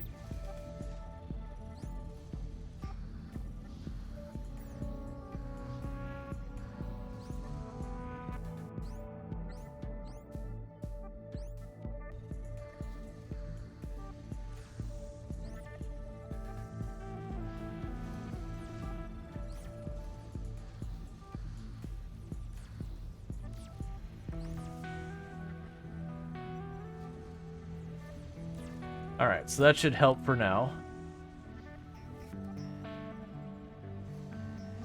But like I said, what we'll do is we'll start getting the programming in these so that I won't have to like move them around. They'll just, the moment they run out of stuff, they'll just scan and go mine. Because that's what this one's doing, is it's just going to keep mining until it runs out of material. Well, actually, the program's not running anymore.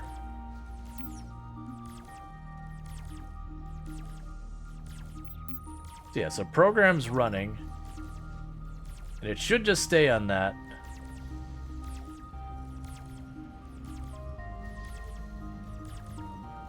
Okay. Can I slide that farther out of the way? No. That's fine. So keep running. Okay, so we've got one ship there.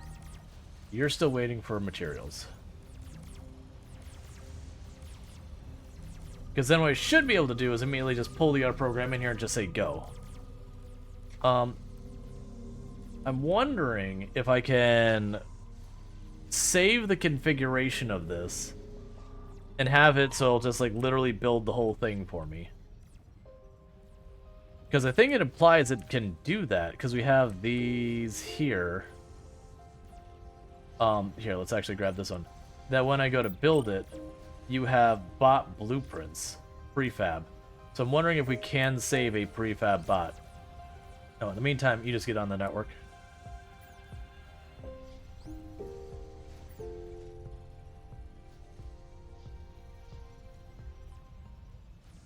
Yeah, so what's happening is our regular worker bots, they run out there to get the ore, and then the moment they have to return, you should be able to unlock those nodes so that you can freely position them. You should be able to unlock those nodes so you can freely position them. Oh, I see what you're saying. Are you saying you should be as an allowed to? Ah, I see. I see. So you can go here. Okay, that's excellent. It still looks like absolute nightmare fuel, but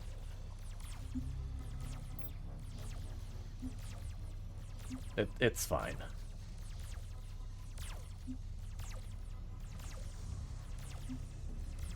I just don't like what it looks like that's looping in. Oh, nope, nope, nope.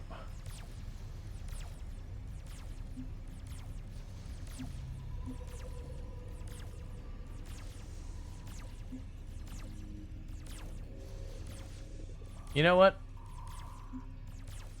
Let's it's fine. It's fine. Alright, so shove that in there.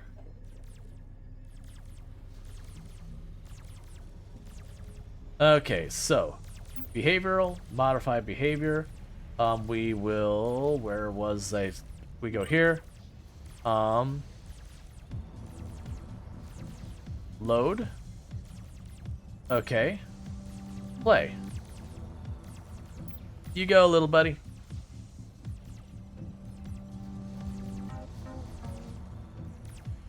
Alright.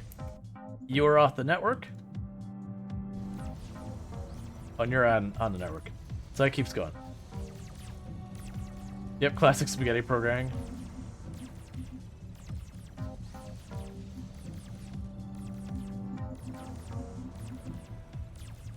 I almost feel like there's going to be, you run one program to equip the robot, you run one program. One program to like get the next thing going. Alright, so let's do our alteration of that program for metal ore. So let's go to you. Behavior. We will choose this. We will choose load. We'll take this, we'll switch it to ore, we'll choose OK. We'll go to library, and we'll hit save.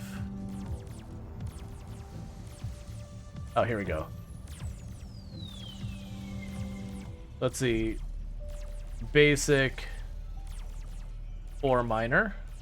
Save. So I should have two different programs now. This one does that, and that one does that. So cool. So if we run you.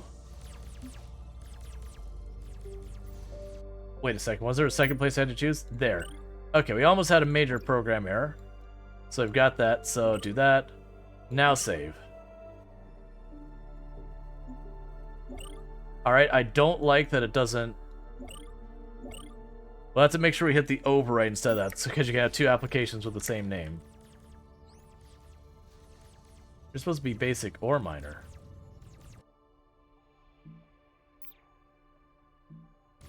Oh, you canceled. That's fine. Alright, there you go. Go to it, little buddy. Alright, so let's grab the next OU. There you are. So you drop your thing off. Cancel that. You're off the grid. Go up here.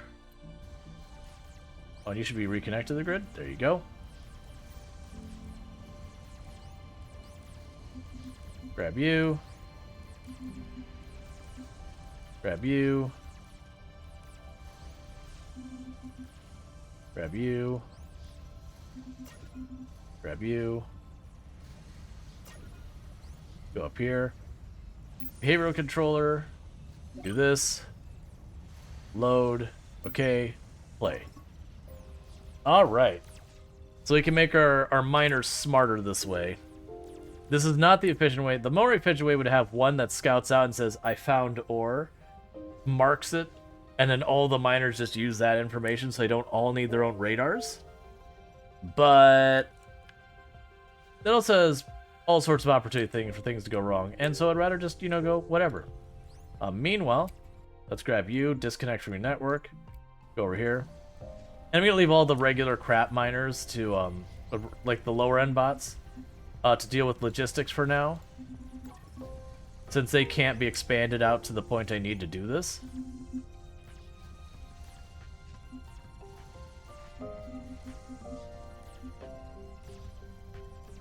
I'm trying to click it over there. Like I said, I think ultimately the ridiculous thing about what you could probably do in this game is you could write a program that you'd have the bot gets produced, it would run one program to start like equipping itself and doing all that kind of thing, and then you'd run a separate program, like it would call the next routine that would switch it into mining, and you could like literally have your entire base just like you just start your programs and just go. Alright, so you should be ready. Go get ore. Where's another twin floating around? We got another one right here. Can I just right click on that and tell it to do that? No. That'd be too easy.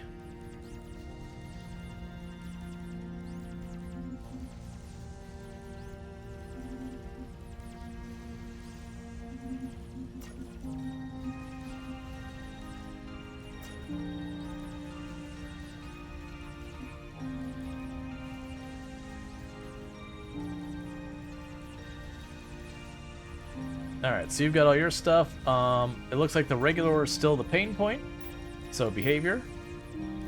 Library. Grab. Okay.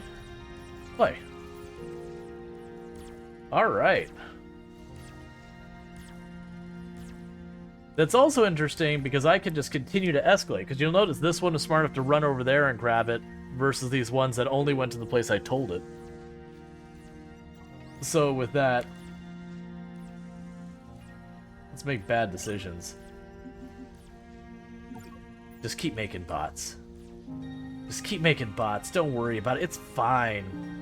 If you got a bot computer, you can blueprint in your library. Yeah, so I haven't figured out how to do that yet. So I've got a library. We've got the power thing. Like, I want to grab this and blueprint it.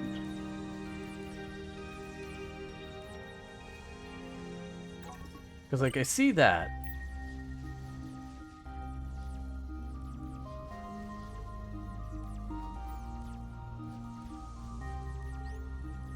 That's what I'm not understanding yet.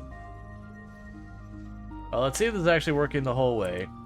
Because we're about to get this one full of crystal.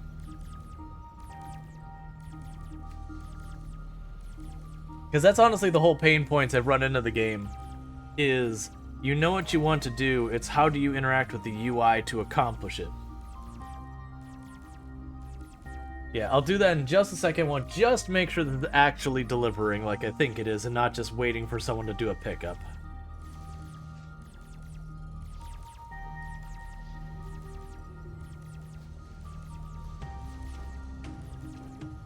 Okay, cool. Wait. Alright, so it's stuck for a moment.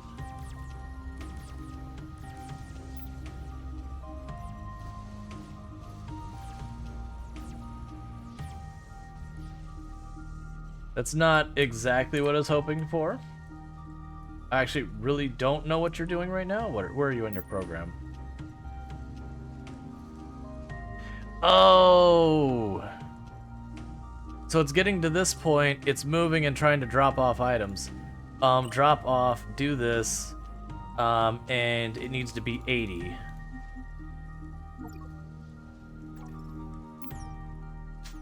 We'll try that. Because it dropped off like one, I was like, okay, not full anymore.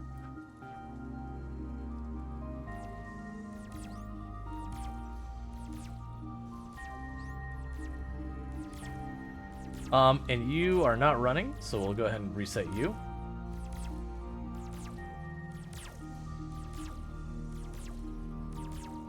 Yeah, because it's like the visual thing, it's kind of sometimes hard to see how it's going.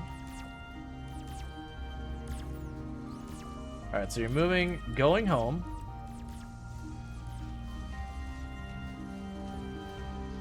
You're dropping off. So basically it dropped off. It's interesting that it considers that home. Oh, you're not set to drop off in a box. That's probably one big part of it. Yeah, let's get this all sorted out, and then we'll get that. So we're getting our ore in now. We're getting a lot of the production here is going slow, but I think a lot of that's because it's driving out all the way out here trying to collect. Which is a problem.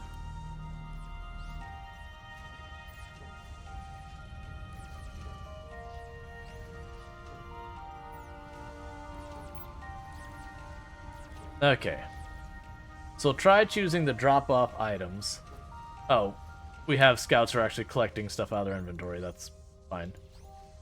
Because my hope is that they'll grab all 80, they'll run to the cargo container, and they'll drop it off in one big heap, and then they'll take off to the next place.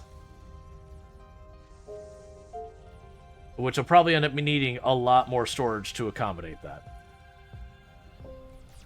And I'm assuming there's a way we'll be able to detect the nearest storage block that's not full. And then that'll be that whole bit.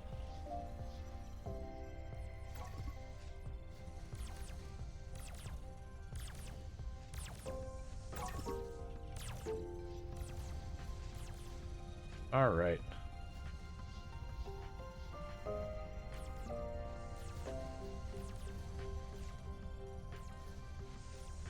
Okay, so you are full. Drop it all off. Drop it all off. Yes. And then immediately went to doing network stuff. Disconnect yourself from the network. You're not in the network. Just do this. Where are you going?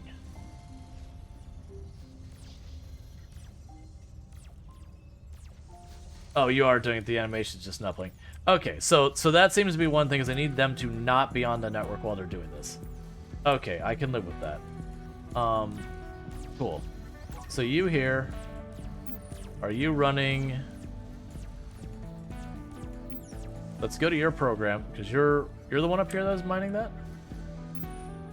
Yeah, so you're going to go here, and you're going to overwrite the crystal miner.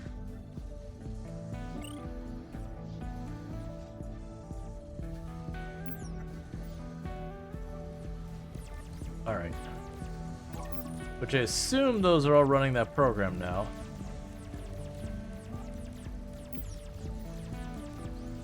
So what happens with you is you need to be set with that as home.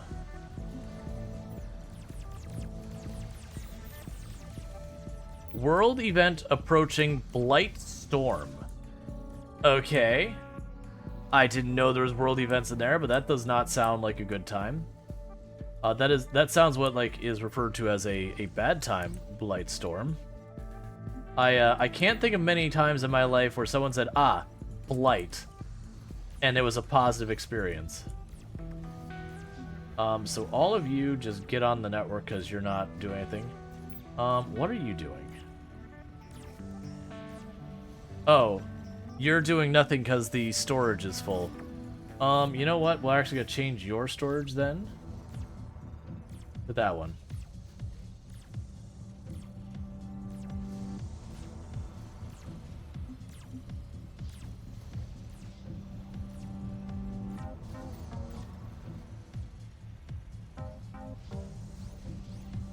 Okay. Blightstorm imminent. So let's delete that queue. I hate how that looks on my eyes.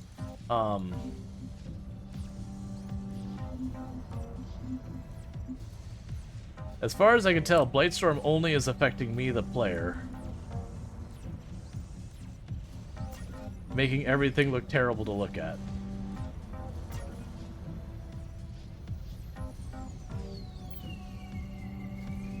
Okay.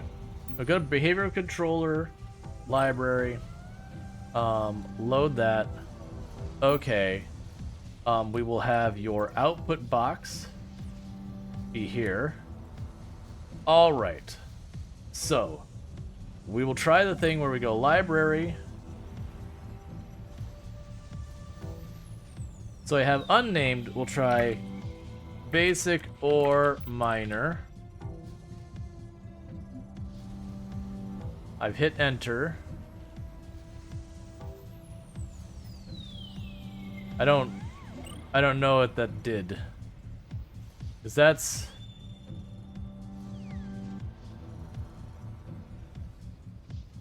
stored items, request item, signal, shutdown, whatever. We have this.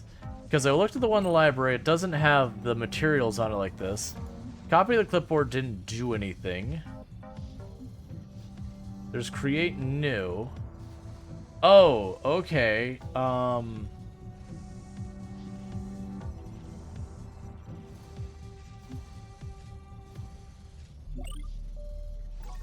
Okay, interesting.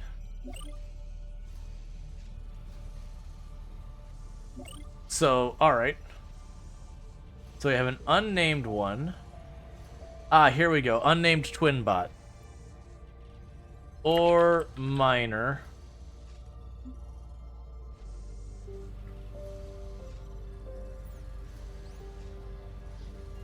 Go do your thing. Now I don't have or minor listed. Save current. There we go. Or minor. I think it's saved. Some of the stuff is a little confusing. That the UI just needs a little love. So let's try going here. and choosing ore miner, and we'll say 10 and choose 10 and we'll choose OK. So my hope is they will build the miner, then they'll send the components to go onto it, then they'll add the programming, and I just have to hit play.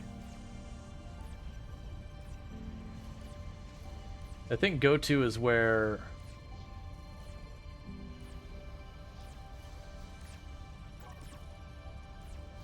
I'm guessing go to is... Oh no, that's not what we want. I was gonna say that if we could like do, like, remember the real-time strategy games of long time ago where you could sit there and grab your building and say, okay, put the military units that come out here? You know, I was hoping I could do that. There probably is a way.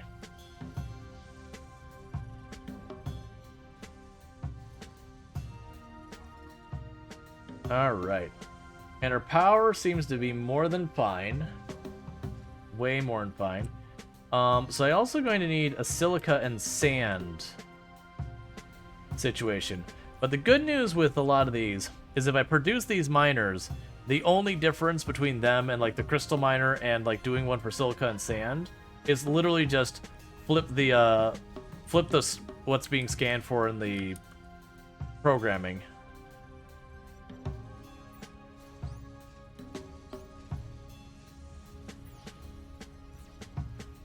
Is there a box that we can set a rally point? Oh, okay, it's over here.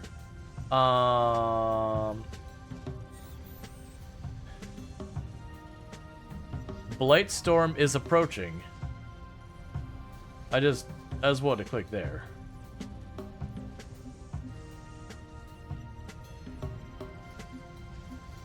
Okay, that works. Just that way they're over there so I can see the ones not doing stuff. I wish this told me what a Blight Storm, like what it mattered, what it did, something like that. It's not really clear.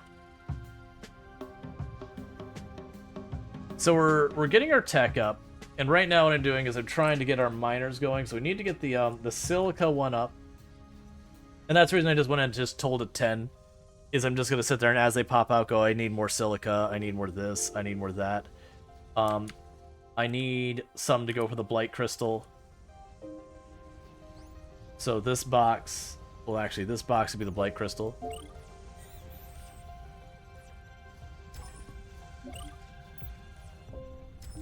I don't get what this does other than makes my eyes not happy.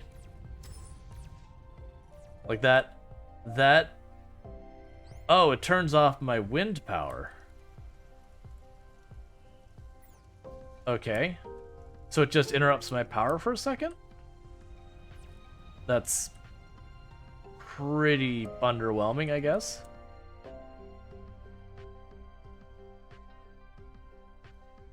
I'm also seeing that at some point I'm going to have to cannibalize a bunch of these little ones.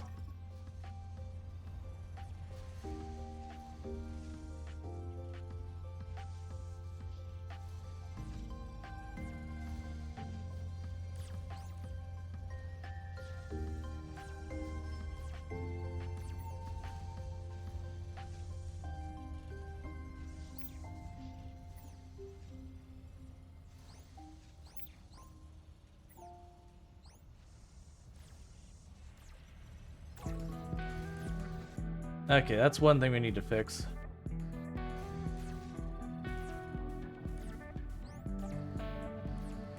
Yeah, that's the big thing you need to fix. I haven't been saying they're rally points. So we have all the ones going way farther back and forth. Just kind of wasting their time.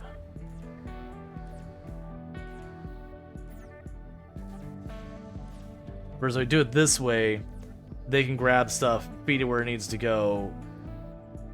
I'm assuming we'll be able to make a bigger storage box down the road.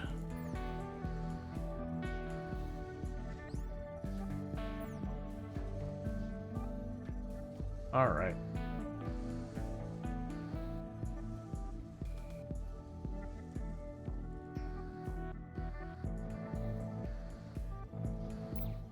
And you're still out there scouting, doing your thing. But yeah, so I can see the potential this game has so far as just really going absurdly hard in like the automation side of it. Because I could genuinely see that these bots, you could say go mine something. Like if we go into our programming here, you could sit there and say go mine something of it.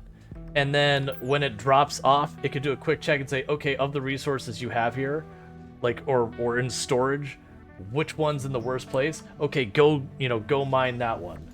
And so you'd kind of have like this self-balancing thing where the, as you had the rotation of robots going places, they would try their best to like automatically go after whatever materials are needed. I could even see where you could do conditions that say, okay, if you look at the metal ore being low and then the metal bars being up, go set this priority as well. And it also looked like if we went into the programming on these, you could even go like really even farther and find one of the ones that has behavioral on it. Of course, I'm gonna not find it. As you go even farther, and they have things where you could do stuff like, where was it? It was like you could like build buildings. It was here. Yeah, place construction, which are these. So it makes me wonder if you could actually sit there and like prefab out the stuff that you'd go, okay, I need this, place that. Okay, is there power? Okay, we'll go grab the things and put down a power building. That you could kind of make like a self-expanding base. I don't even want to think about the amount of like little programs you have to write for it. But I could definitely see the allure, because I used to play, what was the name of that? Was it Screeps? Sceeps? And that was the whole thing about Screeps, is you just had like these dumb little like they look like triangles, whatever, and you'd sit there and go detect the nearest ore, path to the ore, mine the ore, do the thing, return it back. And it was this massively multiplayer thing where everyone was doing that, and then you could go into other people's territory and attack their things. So you had to have programming about like, if an enemy shows up, how do you handle it? And it was really neat to check out. I do think they shut down their servers in that though, in Screeps. So you can definitely see early on you can play this way, but as you can see, I keep like having to duplicate up stuff. So it does feel like long term the idea would be you'd go, okay, program to do this, program to do this, program to do this, and you'd have to probably go in and intervene as your programs don't do quite what you want them to. A curious bot.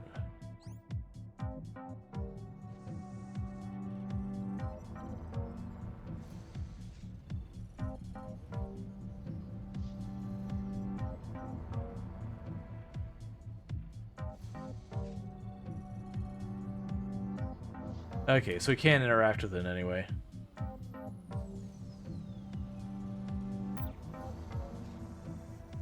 Alright, so soon enough, I should actually... So I've got the blight extractor and all that. Aren't you supposed to be producing the blights? Oh, I see what happened. I didn't set you to infinite. Okay. So, we have the blight extractor. Now the catch is, where the heck is the nearest blight? We've got a bunch of blight up here.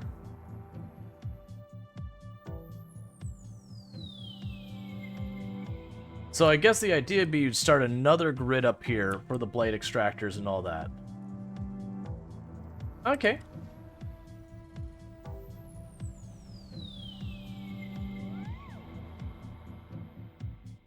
Because I don't want to take the time to try and daisy chain my power grid all the way over there. So what we'll try doing...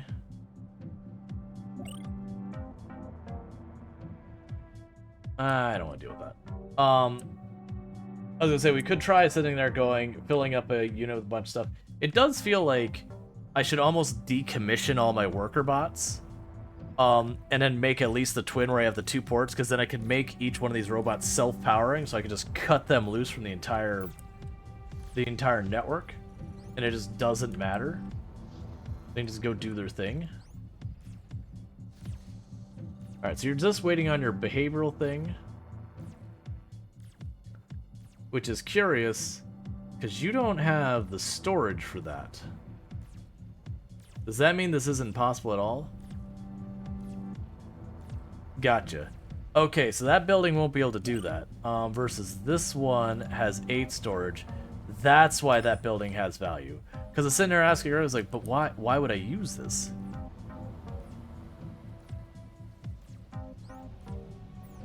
Unfortunately, I don't have the supplies to do that. That said, what I think we're going to go ahead and do is I do think we're going to stop the recording on YouTube for this.